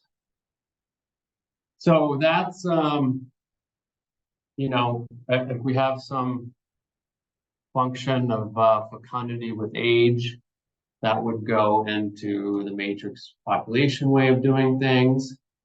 Another way we could do things is to simplify things drastically by just using an adults only model. So we could do that by changing the previous function to a knife edge function, where, for instance, we would assume that reproduction is 0 for some amount of time, and then all individuals are the same, starting at the first stage of reproduction. And that would be a simplification. It greatly simplifies the probabilities on the previous couple of slides. So sort of advantages, disadvantages. I've tended to think of the completely age-structured model as more realistic, but it depends on good life history information for immature animals. It's probably more adaptable to different situations, but it's also harder to program. Whereas the adults-only model, we'd be kind of putting individuals into, different classes arbitrarily, and we might be misidentifying them as breeding animals when in fact they weren't. So you're going to have to do some things probably, like if you get an age 8 animal and you think it was age 4 in the year of an animal's birth, but that was before, it was saying it was reproductively immature when it clearly was apparent, then, you're going to have to kind of fudging your data, I guess, in some way. But those types of simplifications do make things a lot easier. So here's the mother-offspring pair formulation, and then that simplifies down something that's a little easier, and then the maternal half-sibling pair goes from this crazy thing to something that's a lot more manageable. So that might be useful if you're programming your first closed-end model to work with that sort of simplification, and then to build in additional structure once you get that down. Yeah. So even if you go for the simpler model here, age structure, you still need the ages of the that are providing the data. Yes, because you need to be able to say whether they were, reproductively mature with the other ones you're comparing them to. Yes. Still need the ages. Okay. Next thing I want to talk about was assumption violations and how you can kind of deal with them through modeling. So one of the things we can do is to remove types of comparisons. And that also involves removing the kin pairs that you find that conform to those comparisons. So an example would be dependence of fates between mothers and possibly dependent young. So we ran this one here to see an example where hunters would harvest the mother and pup at the same time. So the way that we dealt with that was we just didn't make any comparisons that involved animals that were harvested in the year that they were born. So we only compared, say,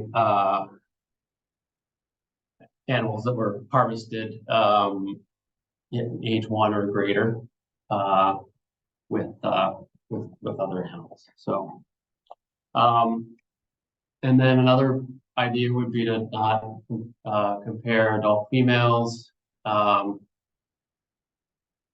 with others that were born in the year of the adult female's harvest. I guess that meaning that there was maybe some dependence in fates there. So if the female died, wasn't harvested, then, or if the female died, was harvested, then the pup probably met the same fate in some way, or just died of starvation or something. let's see, another thing we could do is to limit half-sibling comparisons to those across cohorts. So this is used, I think, especially in schooling. In schooling fish, I think this is done because if you're the same age as your half sibling or something, you're more likely to school together and more likely to be like sit together, like in the same net or something. So I think that's one that the fisheries people use. Could that also help with the litter pool siblings over that we talked about before? Yeah, we did talk about that, and yeah, I don't. So I think if there's full siblings, I think again you're probably not going to be doing half sibling comparisons. So Yeah. I'm not sure. There must have been some. This must be a case where there's no evidence of full siblings or something like that. And then as for that deer example, where I was saying that the deers with the big antlers are likely to reproduce and also likely to be end up in your sample. Maybe we just want to ignore adult males in that case and concentrate on mothers. So there's ways to get around maybe some assumptions by the way we sort of subset our data and for analysis. Okay. And then again, ignore full or half siblings if there's a lot of full siblings. Aging error. Okay, so far we've assumed aging error is known, or that the ages are known with certainty. That's a typo. In order to model it, we really need to have an aging error model. So this sort of thing, like we have an assigned age. What's the probability that it's around it? Hopefully we're hitting the mode. Might not always be the case, but if we could get some idea of what that is, those probabilities are, we could build those into our post-Conn model. So you might do that through a gold standard where you have a subset of animals with known ages. That's good because if there is bias in the aging method, you can get at it. Another way is multiple age readings of the same animal for a subset of your group. They've done that in some fisheries applications. One thing I will note is that from some of the tooth analysis that we've had done, that individual aging labs will they'll often give you some measure of range of ages that they think it could be, and in my experience, that's not quite enough to employ an aging error model. So in that case, it would be better to maybe submit multiple teeth, same animal, and sort of get some sort of independent estimates of what those are. You have teeth, or otoliths, or whatever. So according to Bayes' rule, we can think about if we have an assigned age, A tilde, we can think of, well, what's the probability that it's actually age A, given that? And so that is a function of the aging error model times a prior for the true age. So that's kind of how that works. The prior on the true age, though, is probably it's going to sum to 1, and it's going to have to do with the age structure of your population. So more likely to be age 0 than age 1 if I don't tell you anything about age, just because you had to survive to age 1 and there's less of those. Okay, so that's the prior part, and then there's maybe a I guess essay here is like a selectivity part perhaps, and then so this would be the probability that our age A. So we need to know or assume what selectivity is of the population. Michael Chow had in his fisheries models often use this selectivity sort of thing where you asymptotes of one, and so some individuals are more likely to be captured than others, sort of like a relative capture probability. Anyway, so this renormalizing, you would have these, it would be probability is that it would be this age, given that it was sampled. Okay, so once we start talking about aging error, we also have to start talking about like detection probability, which is not the case in the models without aging error. So you can see how it kind of starts messing things up and makes things more complicated. So instead of having a nice diagram with one line where we know age of one animal at the year of another's birth, we now have maybe a distribution of possible birth dates for each animal, and therefore a possible distribution of ages at the year of the other's birth, and that's sort of the relative probability of those is sort of, you know, the size of these green dots. So conceptually, it starts getting quite a bit harder now, and it's a lot easier to deal with models without aging error.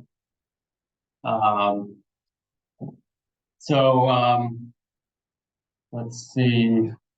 It also introduces further complications with trying to address assumption violations, because it's harder to just make a rule based on the observed age of an animal. So for the ones where we don't want to compare the individuals of the same cohort together, because their fates might be linked, we don't really know if they have the same cohort anymore because there's aging error process. But there's still some things we can do there. Okay. So yeah, anyway, I think that's all I want to say. Makes things difficult. Okay, so now let's get back into false negative kin determinations. Okay, so this might be a case where we have some half siblings contaminated by some lesser order kin, and we want to be able to build those into our kinship probabilities. So idea would be, let's pick some threshold and then integrate under the blue curve up to here. We'll call that our false negative probability, and build that into our kinship probability. So throw all the half sibs out and have scores less than that value. So that's one way of dealing with that issue.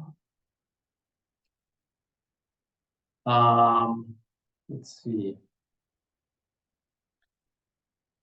Parental sex uncertainty.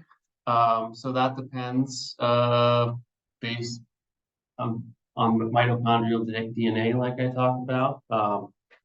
You have a female, if you're related through a mother, you're going to share mitochondrial DNA with your half sibling. But if it differs, but you can also have that happen by random chance based on haplotype frequency. So you could also be related through a father if your mitochondrial DNA differs from your potential half sibling, then you're for sure related through a father. So we could use information on the haplotype frequencies to describe the probability of your parent being each sex and account for those when we construct a mixture model. Some other things that I don't think really have been thrown into closed can models, but are kind of interesting to think about. So again, I don't have an answer that's bulletproof here, but just kind of fun to think about. Like, well, what if you have like obligate skip breeding? Like with bears, a lot of times you have like a litter and then raise them for another year, and then maybe the next year you would breed again. So it doesn't really affect the parent-offspring pair calculations, but it could potentially impact absolute pair probabilities. And we might want to set it used to be 0. But then there's the case like, what if your cubs die and then you end up having cubs the next year? So it might take some careful thinking to formulate that. Heterogeneity and reproductive success. So fathers can be potentially probably a lot more problematic this way. If there is comparison or competition among males. One, if it's really extreme, like harem breeders or something like that, I would just not even deal with males. Think about that. But in the bearded seal example, what we ended up doing for one of the models we fit was to basically say the number of effective breeders is the number of sort of males that are of breeding age times this kappa parameter, which represents the proportion of those that breed. So that was kind of cool because that model estimated kappa to be like 40%, and then there's actually some other research that's shown that about 40% of male bearded seals hold these underwater territories where they advertise for females. So it actually ended up kind of making sense biologically. Okay, heterogeneity and relatedness is not something that's really been solved with closed can.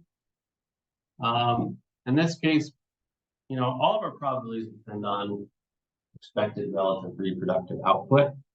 And if we start talking about trying to make a spatial model for that, we start having to think about how expected relative reproductive output varies over space, which is not something that's very easy to do. There's been a couple of cases where people have done like a little compartment model and sort of tried to model recruitment separately between a couple different areas. That's been done in some tuna examples, but there's no continuous based analog yet for close kin. But I think in order to make that happen, you either need to know something about movement, you also need to know something about how abundance varies over space.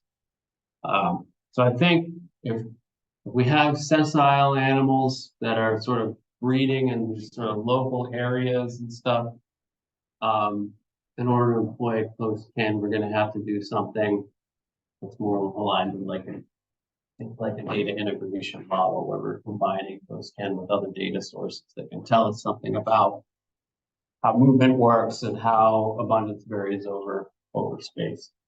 So we're not there yet, but it'd be cool to see that development in the future.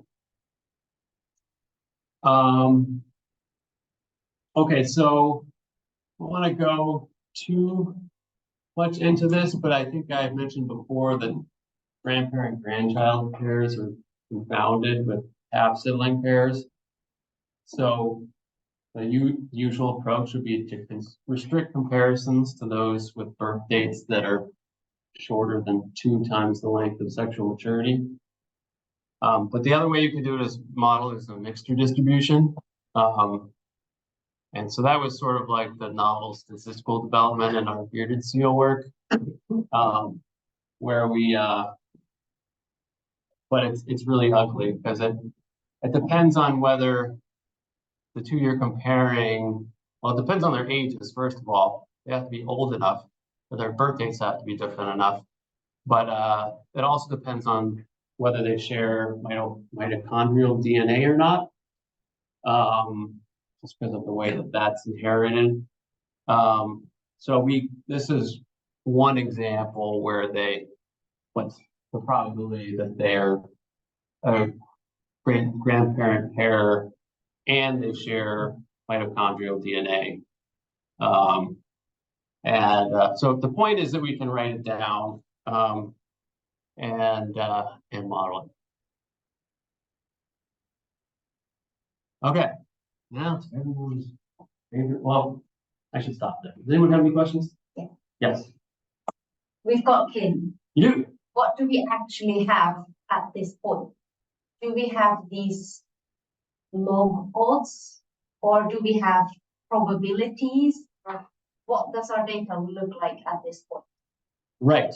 At this point, you have a list of kin and a list of not kin for everyone that you compared. So I'll show you that in a second. So this is what we have, what we want to have. So one file, say, where we have a list of all the kin, or no, we have a list of all the individuals that we have, and so they have some ID number. And then covariates, relative covariates that we might want to try to model, like say when the harvest was, how old they were, the sex of the animal. And then a file giving like the matches. So here are the ones for which we have the IDs match in some way, either a parent offspring or a half-sibling pair. So if we can formulate the data like that, we've already done a lot of work to get there through genotyping and stuff like that.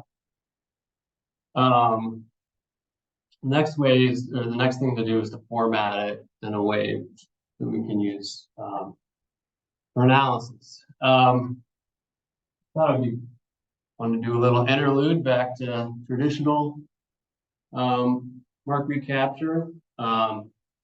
Just the idea that back in the day, before we had computers that were super fancy, we used to formulate capture-recapture data kind of like this, where you have a number released in a certain year, and the number that are sort of recaptured in a location at a given time. That was a way to deal with computation that was a little easier than what we use now, which is individual covert or individual encounter histories.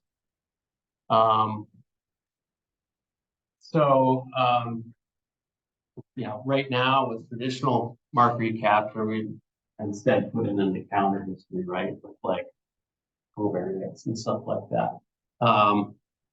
And that's good because it's sort of like a lowest common denominator setup. You can do sort of any model with that.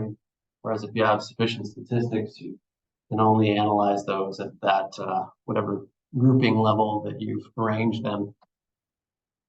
But we're probably going to want to not do the encounter history sort of things. I think I like to motivate the close kin with this sort of Bernoulli likelihood.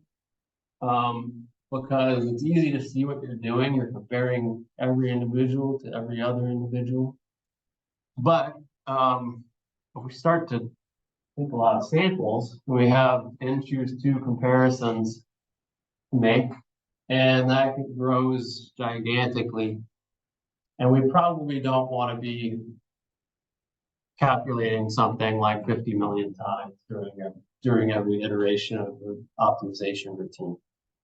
Okay, so maybe that Bernoulli could work with small problems, probably not with big ones.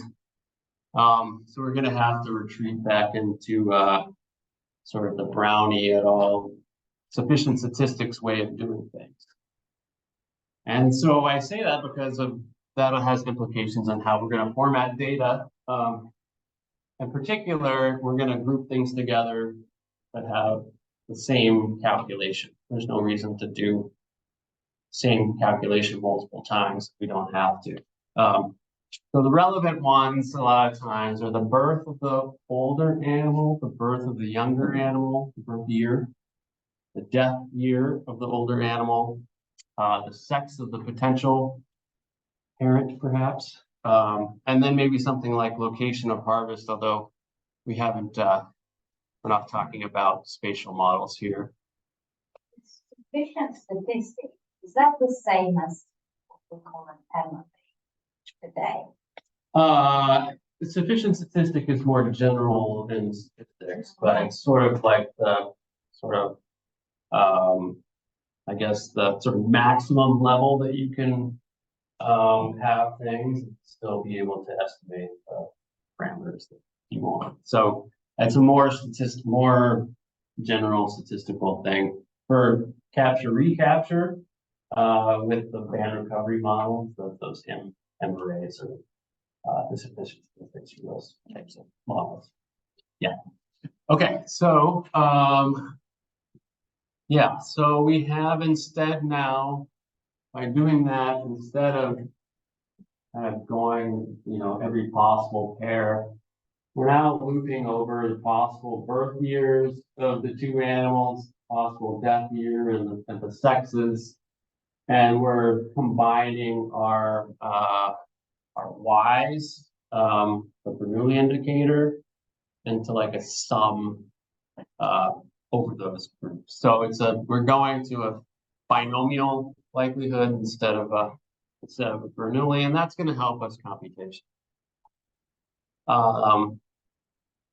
Okay, so in this case, this is similar to the bearded seal situation. We had 40 years, and then we have two animals we're comparing, so 40 times 40 for a 20-year study and two sexes, and now we're doing 64,000 calculations for likelihood evaluation. So, and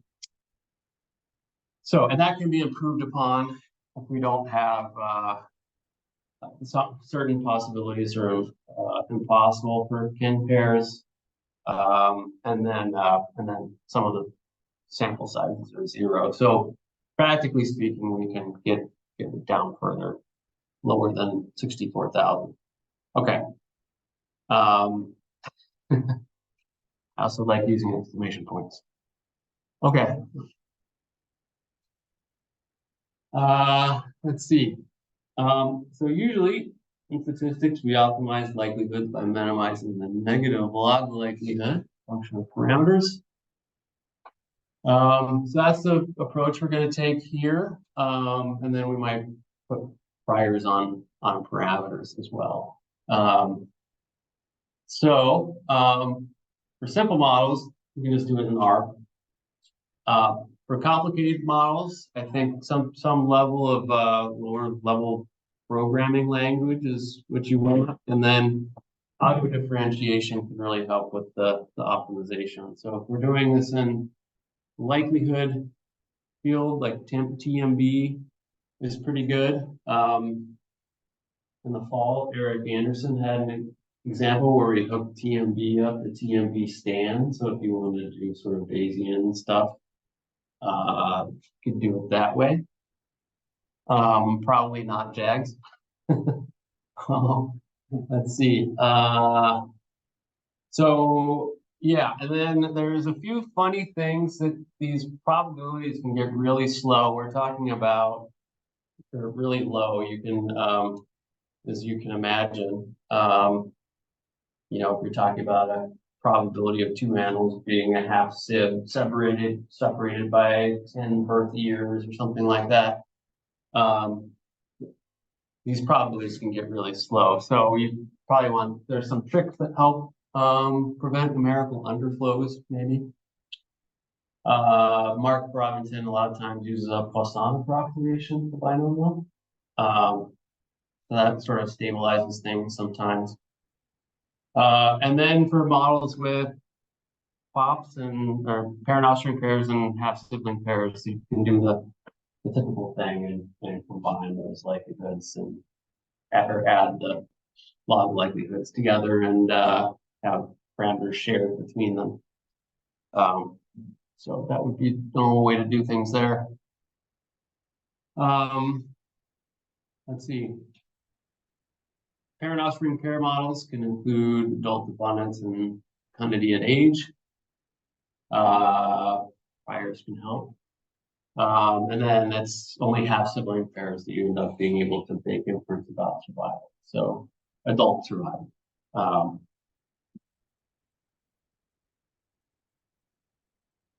All right, so how did this estimation work in our bearded seal example? So in this case, we're modeling parent offspring pairs, of which we had 2. So not very many. And then we had what I'm calling a great grandparent or a GGHSP, which is either great grandparent or half sibling. We can't tell based on their genetics. We could limit things to those within, say, 10 years of each other and say those couldn't be grandparent, grandchild, or we could eat it here and model them as a mixture. I think if we got rid of those, it could possibly be great grandparent, grandchild pairs. We would have lost 2 of our 25. So not a great loss, but it was kind of cool to do it this way. And then we use sort of like examination of like gonads of harvested animals to come up with female fecundity at age. It was they produce 1 pup a year, so it's you don't have to worry too much about the expected number of young changing. And then male maturity was based on the examination of testes, I guess. So you can imagine that having the ability to reproduce doesn't necessarily mean going to, but that's what we had there. And then the survival one was was based on this hierarchical meta-analysis thing we did with a reduced additive Weibull model, one of the types that Remy Choquette was published on. So that prior was based on that analysis, but it's a 3-parameter model. So we put we treated the fecundity and maturity as known. And then this 3-parameter model, we had priors on each of the 3 parameters. That would allow them to shift if there's information on survival there. Just a question about the element of magnitude there. Yeah. You said there are 2 mother offspring link. Yeah, I can't remember if they were parent offspring pairs. I can't remember if they were maternally or paternally related. Okay, but how can that be if you have like 1,500 samples? Like, is the probability of detection like really low? Yeah, I mean it's a large population. So if you go, they take human race, and we're like trying to infer the population size of the Earth based on the number of parent offspring pairs in this classroom. We're probably not going to find any. I mean, maybe there's some weird things. That probably isn't a very good example, but anyway, yeah. So with the population estimate that we're getting from both this and aerial surveys are up around 500,000, 400,000 or 500,000 probably. So if you take 1,500 samples, and this is conducted over a 20-year period, right? So you have animals dying and stuff. So, yeah, I mean, if it was all sort of instantaneous and you're just trying to estimate it for 1 year, maybe, yeah, you'd probably find 1 or 2. But so one thing you should note here, though, is we found 8 maternal GGHSBs and 17 paternal. So and that verges on significance. So if you do like a binomial test with P equals 0.5 for either being like paternally or paternally related, then it's P about 0.05. We saw that as potential evidence that there were fewer males that were sexually fewer successfully reproducing males in the population than there were females. So that's a motivation for one of the models that we ran. Okay. I have tried fitting models with population trend in them before, the closed-kin data. And Mark Robington does it quite a bit, but I feel like you really need quite a few kin pairs to be able to justify. I think it's kind of hard to estimate population trend. I think it's better at maybe getting the right scale, but certainly with 25 kin pairs, whatever we have, I really just was not confident in believing any sort of estimate that we've made of population trend. So I fixed that and tried some sensitivity runs with different things. And it's kind of a funny situation because it's sort of a Leslie matrix model, but I'm putting like a constraint on lambda, which is an emergent thing from a matrix model. So it's kind of not even a prior. I don't know what it is. But I had the I think it was the sum of squares penalty on lambda differing from 1 or other target values. And then one model with reduced adult male abundance, reflecting not all adult males perhaps being successful at breeding. And then a couple of different thresholds for false negative probability. So sort of some sensitivity runs. And so this was all in template model builder, and this is all the sort of estimates that we got. Didn't seem like there was too much sensitivity to either the population trend that was put in there or the false negative cutoff. But there was a huge amount of difference based on whether you included that additional parameter that allowed males to not all be equally successfully reproduced. It's kind of so that's the real life sort of example there. And then the other thing that we did was update our prior on survival based on half sibling pairs. I think this is a little not entirely accurate, but the blue lines, the prior, red lines are updated estimate. I think part of this is maybe also influenced by the lambda constraint of 1.0 that I put in the model. Another thing to note is they don't become sexually mature until age 5. So what's this updating thing here is like probably just trying to fit other parts of the curve better. But so it's not entirely all driven by close-kin data, but thought it was interesting. Couple thoughts. We had to do a lot of constraints, a lot of assumptions, a lot of priors, so uncertainty is almost certainly underestimated. Most of the estimates are lower than those from aerial surveys we've done. But once you put in the male reproductive success parameter, then it's fairly similar, especially with the large CV. But then another thing to think about just generally with these things is what population are we estimating?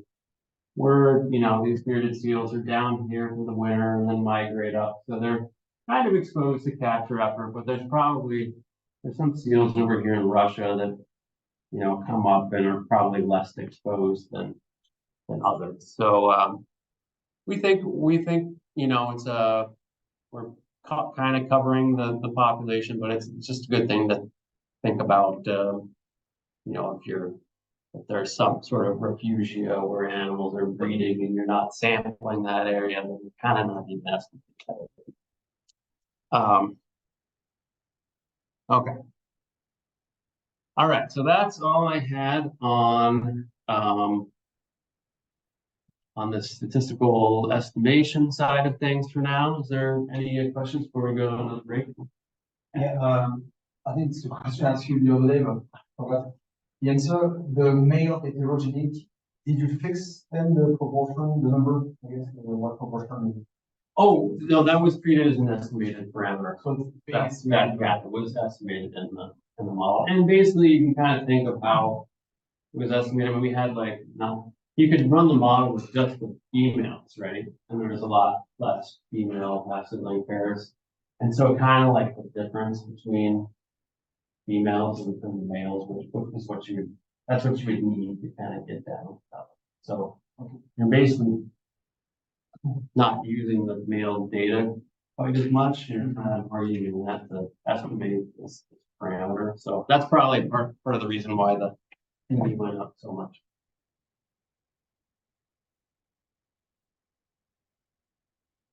Okay. Do you have the same values for males and females for the reproductive senescence? I didn't have reproductive senescence. I had survival senescence in there. They were assumed to go up for reproduction until once they hit some age, it happens, like one. But the survival of males and females are the same, or? Yeah, but the survival is the same. They don't, there's very little data there, and it was based on this sort of taxonomic meta-analysis thing that we did. Yeah, it's really hard to capture and monitor these animals. And so, but they're not, it's not like the males like fight for females. It's more the sort of underwater display that's going on. So, yeah, another species that would be definitely questionable.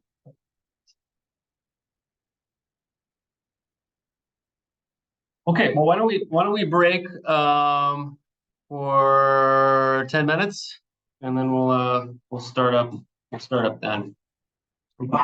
Design and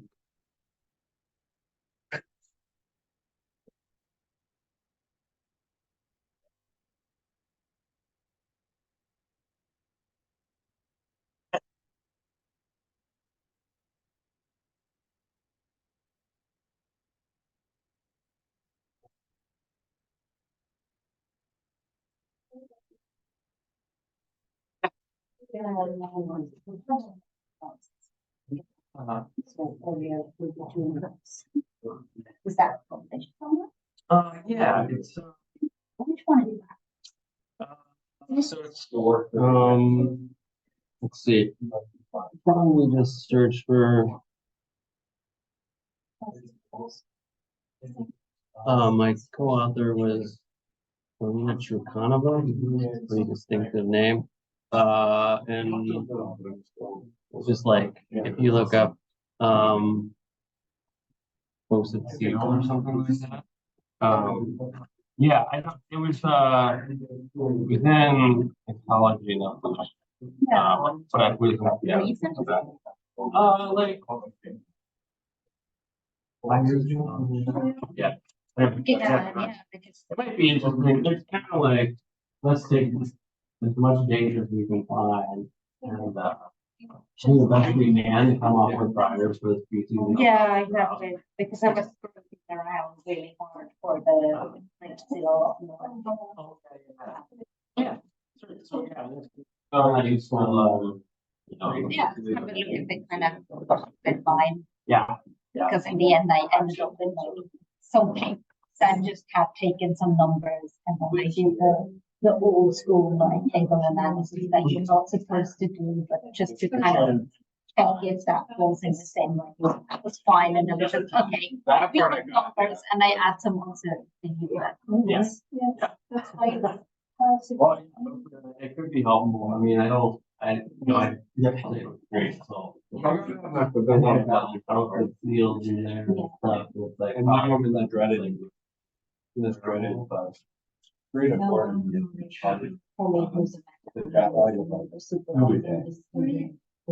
3 to 4, in the other. We just- Travel to the left. Studies on 3 to 4. That's the best we can do.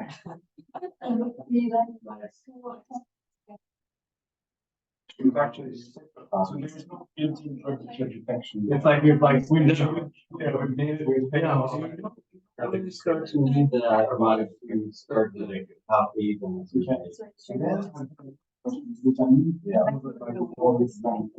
Yeah. Pretty much, yeah.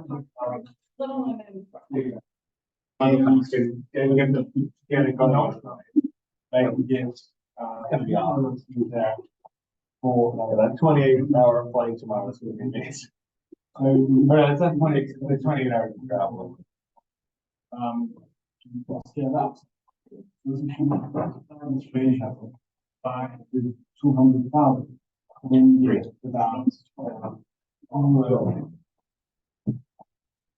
We fly from Mount Milligan. So wait, okay, so say this again, so to start with, you have Probably 10 hours. for the first you started with. So we're saying out. And then 2 further off. Yeah. Okay. And mine or 4 hours. And then we need to drive to. Yeah. And, the number of people signed was, 1,500. Yeah. So we expect this ratio, like, if you look at, like, numbers of, you see that you estimate the order of language, you will get the actual number of. Oh, I get what you're saying. Yeah, I don't know if it quite works like that. Yeah, I mean, every animal. Yeah. So, Or did they get you a different, like, this population has been sampled over 20 years. Yeah. So with a population of 500,000 or 200,000, whatever it is, like.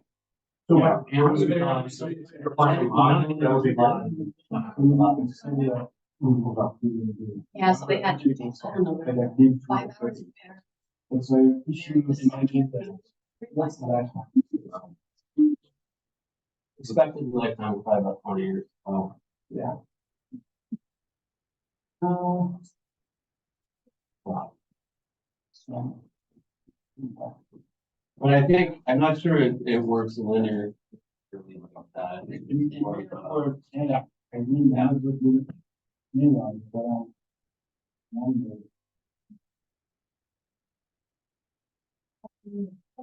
let's say the functional phase.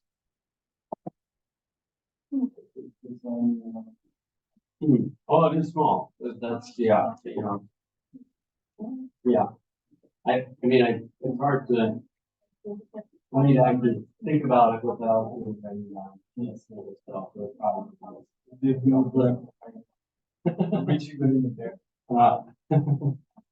Okay, so I'm trying to think through. Maybe it's for your. What do you guys have to? No. So.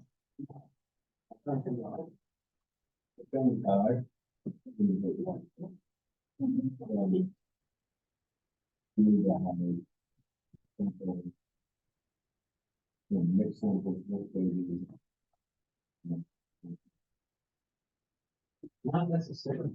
I mean, if you have, so, I mean, when it gets. If you're doing like passive repairs,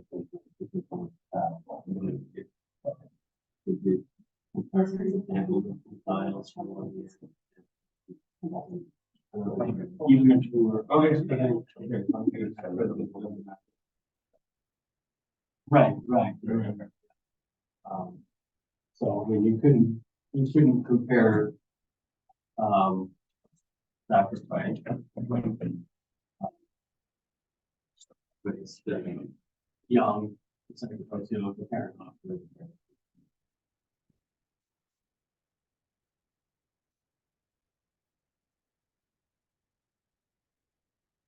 You just have one.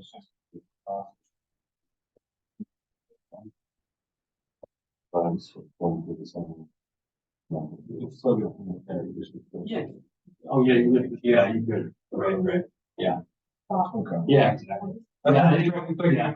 I think like, oh, right, PNS in the first one. Yeah.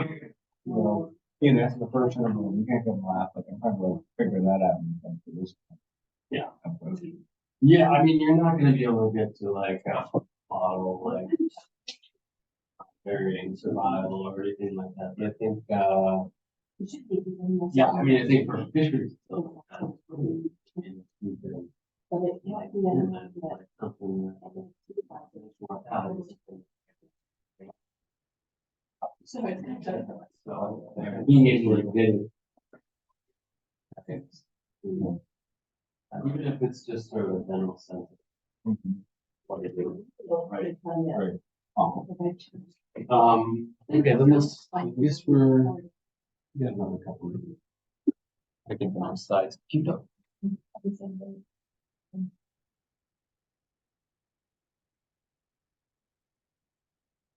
Oh.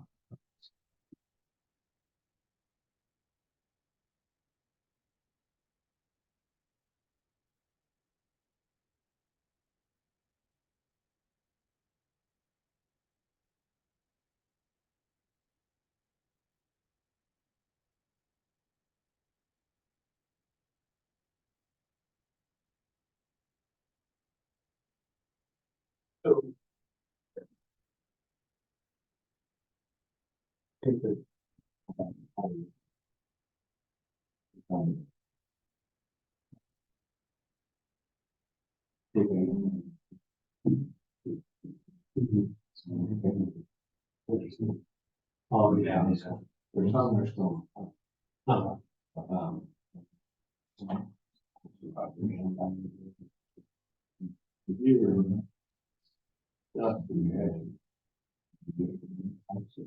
Yeah, I'm just confirming.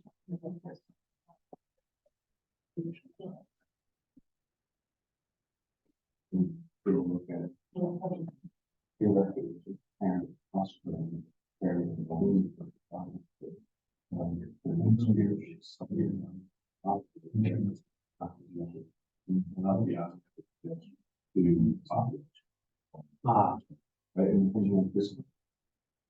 I think some interesting things there. I need to like, yeah. Think through that. Yeah, I think it definitely has really interesting information. Right. Yeah, especially the house. But I need to do that. I know this Christian Smith at least 10 years ago. I mean, I've got anything about that. Okay. But what I don't know is. I mean, they contract and and Yeah. I don't think they do all and I just not all of them. You can do I just don't know what the size of it is. Yeah.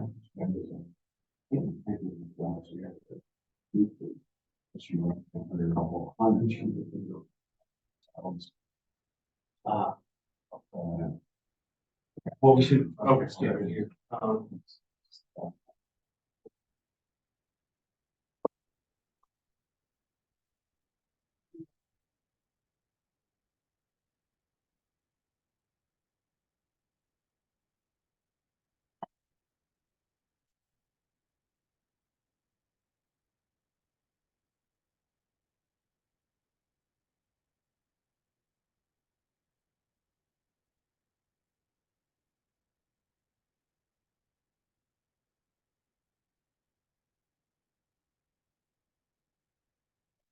Okay, well, let's get started here again on our last little section. And we'll talk a little bit about designing post-Conn experiment. Probably should do design more often than we do in science and but I think we'll probably preach it required here. A design depends on what our goal is. And then I think that's important to define. There's a few rules of thumb on sample size, like what you need. But then we might also want to develop a scoping study using either Fisher information or simulation analyses to look at precision. And I'll talk a little bit about costs. So I was once at a workshop that Carl Schwartz was at, and he was like, we were talking about like estimating dolphin abundance, and he was like, well, what do you want to know? Do you want to know like the amount of animals used in the area at one time? Do you want to know population size? And they had a really hard time like answering that question, but Carl just beat at them, and like eventually they came up with what they were actually interested in. And I think that's important for a closed can as well. It depends on, you know, what you're interested in. Do you want to estimate abundance of adult females with a certain precision? Do you want to estimate population trend? Abundance in the most recent year of the survey, if it's somehow applied to management of some kind or adult survival. So defining that is important. And so I just had this crossed out because I don't think it's appropriate just to say my goal is to conduct the closed can analysis. My goal should be to conduct a closed can analysis to achieve something else, okay? And then if we have a goal, can we meet it? If not, maybe it's not even worth trying. And if it is, how can we optimize data collection and sample size? So rules of thumb.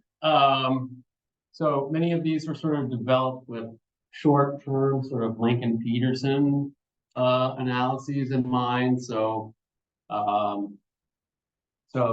buyer beware, I guess. But there's one sort of thing that says we basically need 50 kin pairs, and that's sort of Lincoln-Peterson setup to get a CV of 0.15. So that's kind of what you want to shoot for. And then there's this sort of related estimate of the number of kin pairs that you might end up with in that sort of situation, which is 10 times the square root of population size. So if you have some notion of population size, that can help you come up with an approximate figure of what you're going to need. But it depends really on whether you have a parent offspring pairs, half sibling pairs, or both. Length of the study, the longevity of the animals, etc. And then given that, there's probably some things that are going to happen that will conspire to decrease sample size, such as sample corruption, reporting errors, phenotyping, making you see missing data. And then if we have to restrict our modeling to meet the assumptions, we're going to want to increase our sample size to anticipate those. So a scoping study is a way to basically answer the question, given the biology and my money constraints, is closed can a useful tool? And then it can also be used to answer the question of how best I should sample the population. Sort of develop these flow charts. I don't know if they're really that useful, the crisscrossing arrows and stuff, but yeah, I mean, there's a stop here. If you don't have good spatial coverage of your population, it's not well mixed and that sort of thing, you're not going to be estimating probably what you think you are. So then, do you have adult ages that are known and accurate? I mean, those are pretty important. But if we don't, maybe we could have juveniles. We know juveniles from adults. We know their ages based on birds or plumages. Juveniles sort of different from adults. We might be able to use just those. And And then there's these questions: are the cross cohort full siblings likely? And if not, then we might consider using half sibling pairs. And if yes, we might just be in parent offspring pair land. So there's some things to think about there. We could also think about ways to maybe be innovative and come up with some new model that no one has before, or use things like epigenetics. So that's sort of a lot of times when people are designing studies now, they'll build in some money for doing some epigenetic work. I'm involved with a beluga whale project that's being developed sort of as a precursor to doing closed kin. So here's just an epigenetic example where you have true age and then a calibrated methylated DNA epigenetic age that can get you pretty close.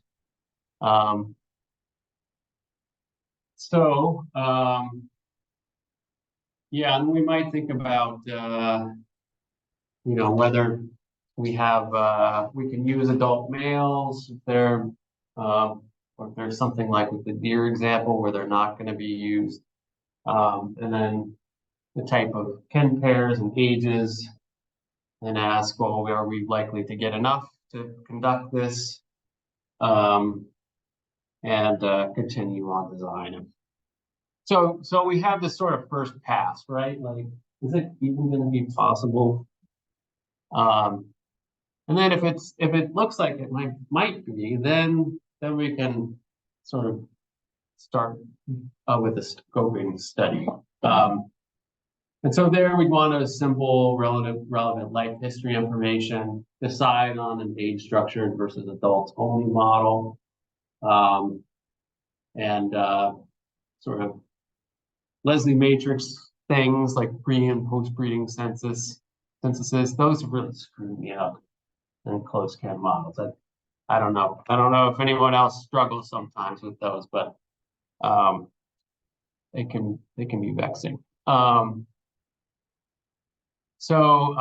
then ultimately we're going to want to construct functions to calculate the kinship probabilities, the P's for the pseudo likelihood, and the pseudo likelihood. So I'm not going to say much about Fisher information, but Mark is a big proponent of doing this, in that you can basically, if you have a closed kin likelihood or pseudo likelihood, you can use like the Hessian associated with that to examine approximate precision that you'd expect without doing a simulation study. So you just have the likelihood you can say something with it that doesn't involve simulating a bunch of data. And he's got some cool examples that do this in a really efficient way.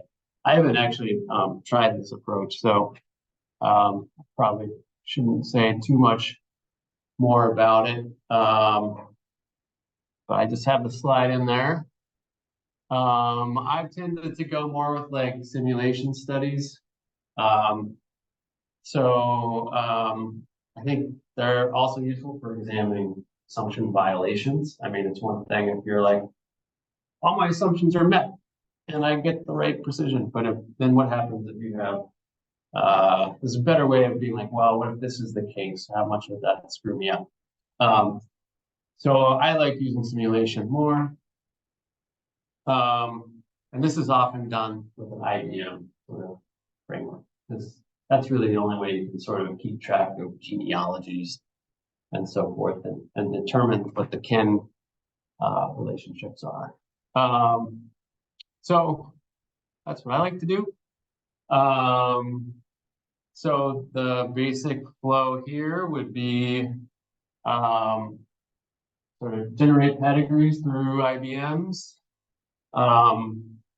sample those populations and put assumption violations possibly into either of those two stages, and then do our usual thing where we fit a model, get our estimates, compare them to truth and calculate bias and mean squared error and stuff like that. Okay, so what might we use simulation for? So we might do something like, well, what if we pretend engineer that actually does, because things are easier that way. We do that. Investigate spatial heterogeneity in sampling or population dynamics, consequences of different reproductive alternatives. And then on the estimation side, are there different things I can do with restricting the type of comparisons that I'm making to mitigate bias? So some of the types of questions we might ask. So there are two IBM type R packages right now that are useful for this. Eric Anderson's is CKMR Pop. I think you can get that from his GitHub. And he keeps track of tons of different kin types.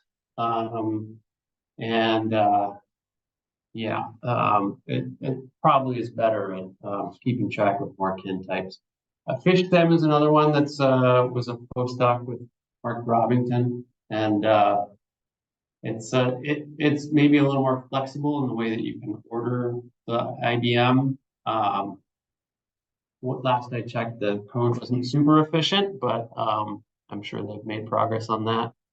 But you will need to still code up CKMR negative log pseudo likelihood. Okay, practical stuff with money. So the muted seal example that we used, this is sort of the outlay in US dollars. So let's see, I think we started with something like 1,900 samples, and then some of those were thrown out for different reasons and ended up with like 1,500 or something. But, you know, we've got some startup costs. And then, so we're going through, and this is basically all the genotyping stuff. And then we did some mitochondrial work on the 50, I guess the 50 individuals involved with kin pairs. Last Department of Fish and Game had a contract with Mark Robington to help with the kinship determination stuff. And then he also took a look at my modeling and made sure I didn't mess things up too badly. And then there was also some aging costs for taking the seals and getting those done. So that was about $100,000 for that. But the cool thing is now we'll be doing like sampling of those seal harvests in the future, and maybe try to up it a little bit. But even if we're up at like 200 a year, maybe every couple, 3 years, we'll have, 600 samples to send in. And, there'll be some work on our side, working with the geneticists for preparing them, but then it's like $12.50 a sample. And then there'll be some more, they'd also have to age those. So, but, so after the initial costs, we'd probably be looking at, I don't know, $20,000 every 3 years or something like that. So, in comparison to some Herculean traditional mark-recapture program, which wouldn't really work for these guys anyway, it sounds like a good deal. And the aerial surveys that we run are like, I don't know, 1.5 million to like survey the whole area, and that's over like a 2-year period. Anyway, so it's definitely appealing for a lot of money realm. And then there's some extra costs on our side for our time and stuff that is included in that. Let's see. So just an idea of how much these things run. And now I'm going to attempt, we'll see if this works, I'm not going to do a code, I'm not going to actually run any code here, but I'm going to kind of show you what a simulation study might look like. Let's see.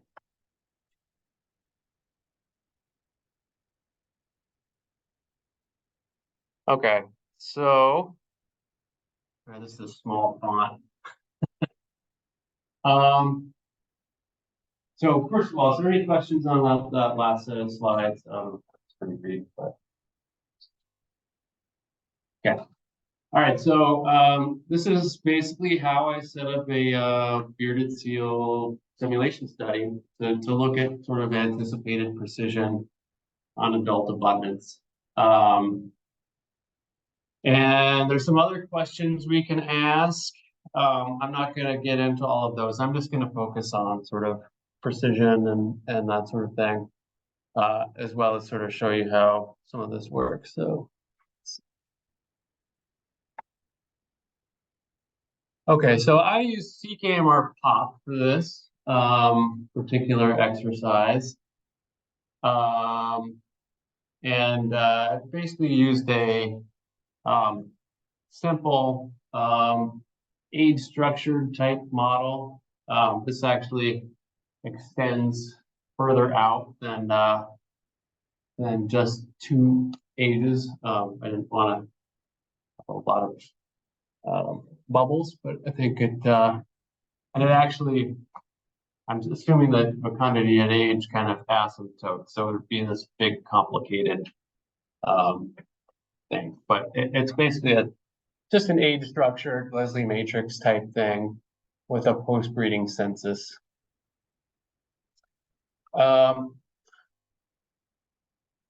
Okay, and I use those same values that I showed you earlier that were inputs to the actual bearded seal model. I'm kind of doing that all here. Here's my Leslie matrix. And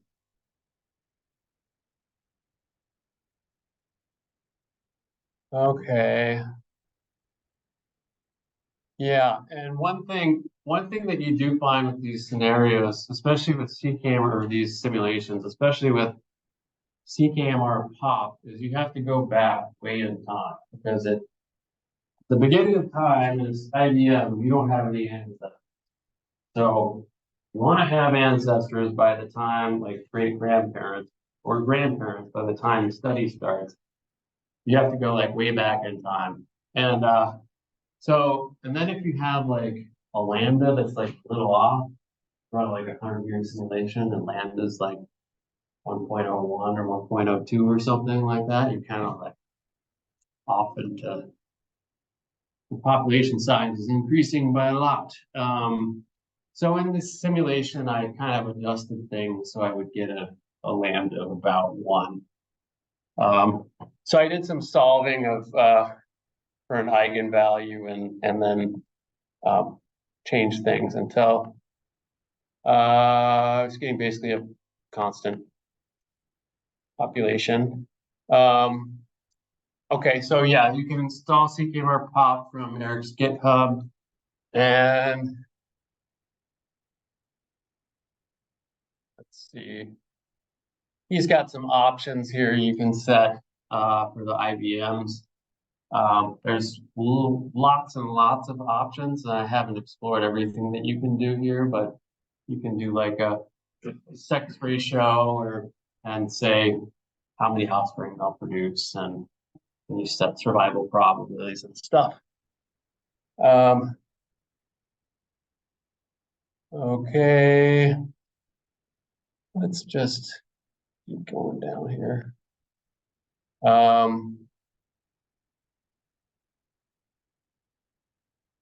Okay, and then so this is like, I think I've run the simulation now of the population, and he's got some nice plots that you can look at as sort of like the number of females by age class and, well, by sex and age class and year. So that's sort of an output from his program. So, and then he's got this function compile related pairs, which crawls that through that IBM and determines samples. So that's even like the function that does that is pretty impressive. It's like, and it's written up in like there's a journal article somewhere. Okay. And then you can use this function to summarize pairs. And so you've got, in this case, 4 parent offspring pairs, 4 grandparent, grandchild, 12. So this SI is siblings, but there's this max hit thing. And so if it's 1, that means it's a half sibling. If this were a 2, it would be a full sibling. So these are all half siblings. We're not getting any full siblings. So that's a good thing. And then you also get, this is 1, this ant, this A for ant, it's a half ant. And so we get, and that probably also includes like half a full. So there's like 30 of those, and then 54 first cousins. So we're not gonna be modeling these, but it's kind of nice to know how many we would expect to be out there and like possibly contaminate things if we weren't careful. But these numbers are actually pretty close to, you know, what we came up with or what our data were, right? For the bearded seal case. So we had 2 parent offspring pairs and so like 23 to 25 of these combined. So in comparison to 4 and 6. So we're in the right ballpark for the data that we observe. Okay. So then formatting data for estimation. Again, remember I talked about sufficient statistics and how you would sort of group things by birth dates or birth years and death years. Those tend to be so I'm setting them up as an array for those. And then, so there's, and then for the half sibling pairs, it's just summarized by birth year of each of them because you never observe the death year of the parent. So those are set up a little bit differently. And then, yeah, I don't tidy first everything. So apologies if my code is a little, it's a little loopy. I loop everything. Yeah, so this is, let's see, parent is animal 1. So yeah, I mean, so you have to, like, when you're looping through, you're like, who's older of these 2 individuals, and that determines who's the possible parent and the possible offspring. Okay, none of this is very fun. But you can look through it just to see what I did if you're interested. Okay, and then the next step once we formatted the data is to fit the closed Conn model. I programmed that in TMB, and so like normally we have some parameters. So I'd say I'm estimating abundance, but actually the effective parameter I'm estimating is the number of recruits at time 0, which and then you just use the Leslie matrix sort of machinery to fill in everything else. And then the ADA parameters are the parameters of the survival function. Okay. So I'm fitting a model. I'm not showing that the C++ file for that, but you can look online if you're interested in So minimize negative log likelihood. Yay. Relative convergence. Yes. Yeah, and then so plotting our sort of updated survival estimate. Yeah, so I mean that's just an example of how you would run through. Oops, did not mean to hit that. That's just an example of, you know, one way to sort of run through one iteration of a simulation. Ideally, you would then be summarizing precision and stuff like that. Anyway, there's more examples from the workshop we gave in the fall, but I think given the late hour, that probably is going to have to do. Okay, so let's see here.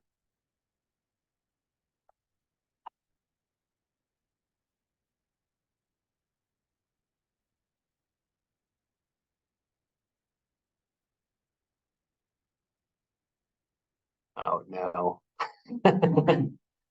French. Sounds like a Vincent.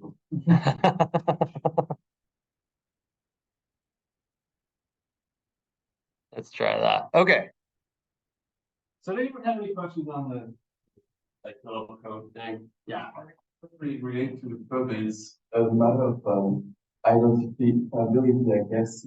It's that if you have a predictive senescence, then you don't know if you kind of have a and here you assume that you know the quantity is staying constant because you have your it's kind of popping out and then but in reality you would have senescence. So to me it's kind of difficult to know because you're getting the offspring, but at some point you don't get the offspring, but you don't know whether it's because the parents were still alive but not reproducing versus they died, right? Oh yeah, that's a really good point.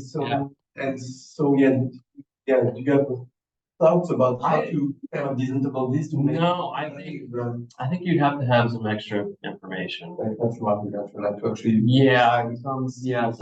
Something on either piece. And perhaps the reproductive senescence would be easier to come by, just by studying animals in the wild or something. But yeah, you're totally right.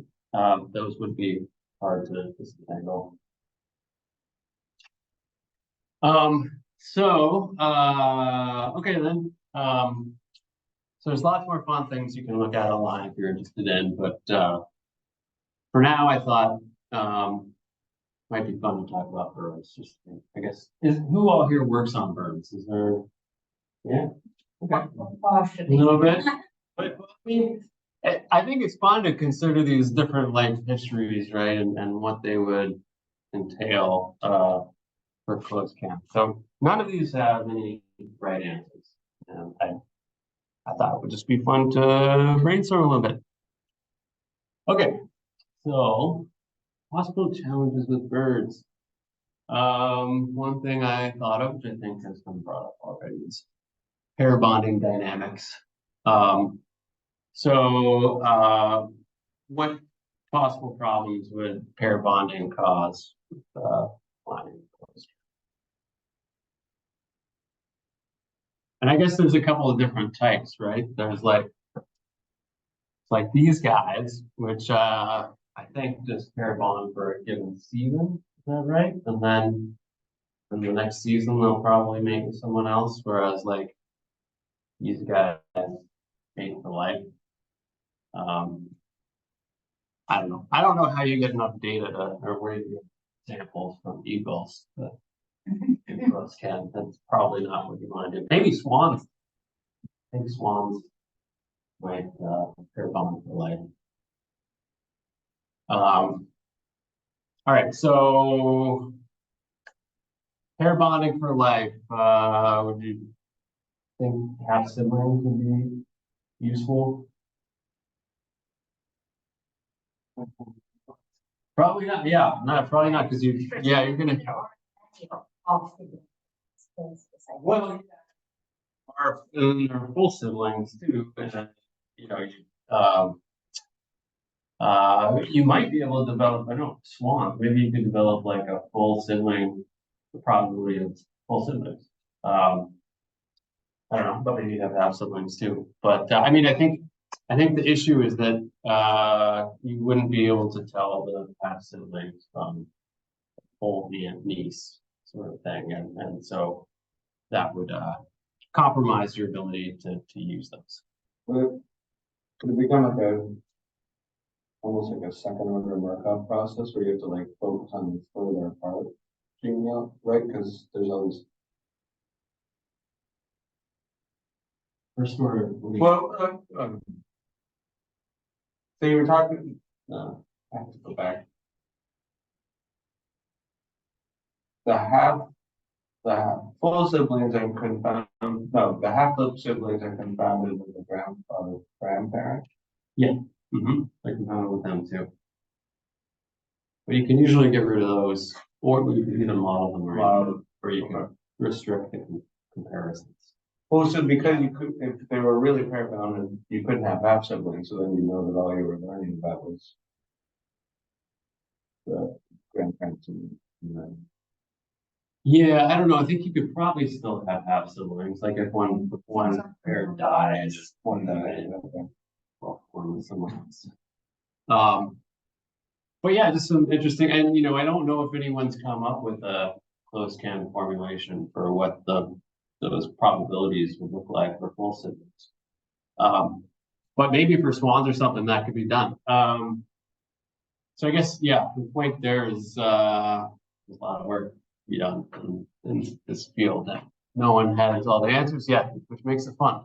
Okay, and then yeah, the mallards. They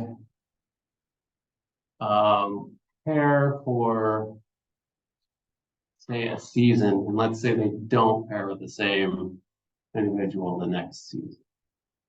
So then we still have the full sibling issue. But would there be a way we could restrict comparisons on those guys? Like, There's only comparison between different years. yeah, we might be able to do something like that. Especially if we were just using juveniles, right? Because then we know what age they are. And the issue when you start using adults is, don't really know when their age of birth was. All right, so that's okay. So that's one issue. Another is maybe dependence and fates. And sort of spatial dependence. So I guess I'm thinking about, these are two separate issues. One is, let's say we wanted to do it with like mallards, and we got our samples from hunters. You know, what issue could come up there? I guess I'm wondering. So I think I talked before about you don't want the situation where you're likely to sample close kin because they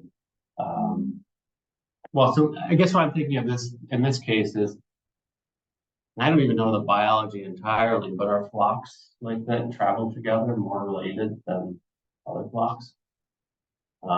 Typically? In some species, yes. In some species, yes. So, and then my thought is, well, hunters are probably bringing down a lot of the same flock and none of other flocks, right? So you might have this issue where you get like overrepresentation of kin with hunter sample data in that way. Unless, you know, there's dynamics where they kind of stop traveling with their parents and sort of randomly assign different flocks. But anyway, so this, I don't know, something to think about.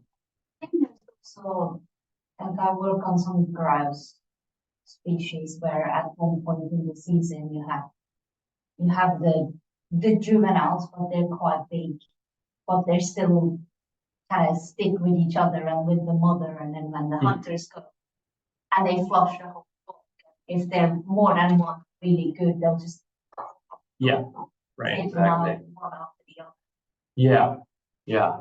And then, I mean, so that could definitely be an issue, but I think, but there might be some ways that we could, only compare harvest from one year, like harvest from another year or something like that. That might break that up. I don't know. I mean, that's the sort of thing I think it would be probably good to do simulations on. Yeah. Another with this proxy, we know more or less the structure of flock of a bird. We know if we could have this as kind of a new model to get the probability to sample a kin within this. Yeah, that's interesting. I mean, that's almost kind of like a spatial thing, right? I mean, you have these different sort of little meta population that you're sort of dealing with to get back to Chris Sutherland's question. But I think you would need to know quite a bit about how that works. Yeah, going back to the eagle. So those species are usually very highly territorial. Okay. So I'm thinking, I assume that would be a big issue. The only way to sample would be, let's say you go to the nest and get feathers, for example. That's actually something that we do here on golden eagles. But the fact that they are like highly territorial, then like the sampling is not mixed enough on the. I don't think that that's gonna work. I think I put them up more as an example of a lifelong pair on than anything else, and probably I should put swans up there. But even if we like aside from pair bonding, like territoriality, if the only way you could sample, animals would be like going into their territory. I mean, then there's no way for this. I don't think that would work. That's right. And then just another thing that happens that I don't know if it's easy to deal with birds, these sort of complex flyway sort of things. So if I was sampling, like if I had like differential sampling like in Africa or something, like if I use that for close kin, would it sort of disproportionately represent birds that bred up in this area versus this area? And so I mean I put that up there just to say that some of these spatial issues may make it challenging to interpret what you're getting out of a close kin model, and we're thinking about and maybe simulating if close kin is impossible. Okay, one with birds. Okay, so some of this is just my ignorance, but it seems to me that with birds, a lot of times you can tell what a juvenile is, but like that's it. I mean, is that an accurate statement? Is it kind of typical? Reptiles usually tell like ages as long as they're immature. Okay. When they're adults. So you can say like you can differentiate like age 1, 2, 3, 4, or like large goals also. Oh, I see. But then usually when they go into like adulthood, so 5 and 7, then it's 5, 6, 7, and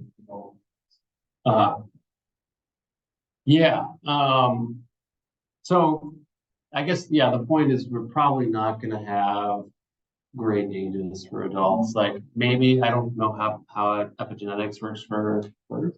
We'll try. But that might be a useful component to be able to do close kin on them. Or another one might just be to limit things to what we do know the ages of. So only samples from juveniles, for instance. Although that if we're sampling them as juveniles and that sampling is when they're dead, pair and offspring pairs aren't going to work. So anyway, but we could probably still do like half siblings if their life history is amenable to that. Another thing is you kind of need high quality tissue samples. I don't know how this would work. I mean, so for water, probably get it from hunters probably. But yeah, I mean, my impression is like, don't you get like recoveries of songbirds and that sort of thing, or not? Yes, But not many. not now. I suppose I'm thinking, suppose there is a kind of long tails or so, that this is just a very small proportion of the whole population. Like, I think we remember that some relationships were just by chance, Yeah. not 50. Right. So yeah. So I mean, part of the advantage of closed can is the ease with which for some species we can get data through harvest and that sort of thing. But it may be that for passerine birds that it's just if you're getting a bird, you might as well tag it, let it go. But you could also take a genetic sample. Because for mammals, like I'm not going to the field, so I don't know. But for mammals, you have these kind of hair traps. But I guess you can't really get hair samples from birds. With feathers, like mold, you collect feathers, mold that are molded. Oh, I see. But, maybe it needs to be like on a restricted. Yeah. Like a high proportion of the population needs to be sampled that we have these things. Yeah, well, I mean, you don't necessarily need to have a high proportion, but it does need to be up there. Yeah. You believe to be genotyping with blood samples? Okay. Is that not? That's a good question. I think, and I don't know enough about the genetics and lab processing and stuff. I think when we do blood sample, we have the blood fly again, and then we have recaptures. And then I think this is not needed because we have hard recaptures. Yeah, I mean, I suppose you could think of maybe a joint likelihood sort of thing with the regular recaptures and a close kin component. I think it might still be relevant since sometimes you have systems where you may have recaptures, but you may not have the type of recapture or auxiliary relation size. So there might still be something. Yeah. I think it's very low recapture for Okay, well, I thought it would just be fun to go over this just think aloud with you guys, and because no one's really thought about birds before, and I just showed I can look up French and online. I do, yeah. So we're finishing a little early here, but I don't know about you. I'm kind of done. I don't want to make things up to fill the time, so I think that's good. And yeah, it's about really fun conference, fun workshop. Hope you guys took something away. Thank you. Thank you.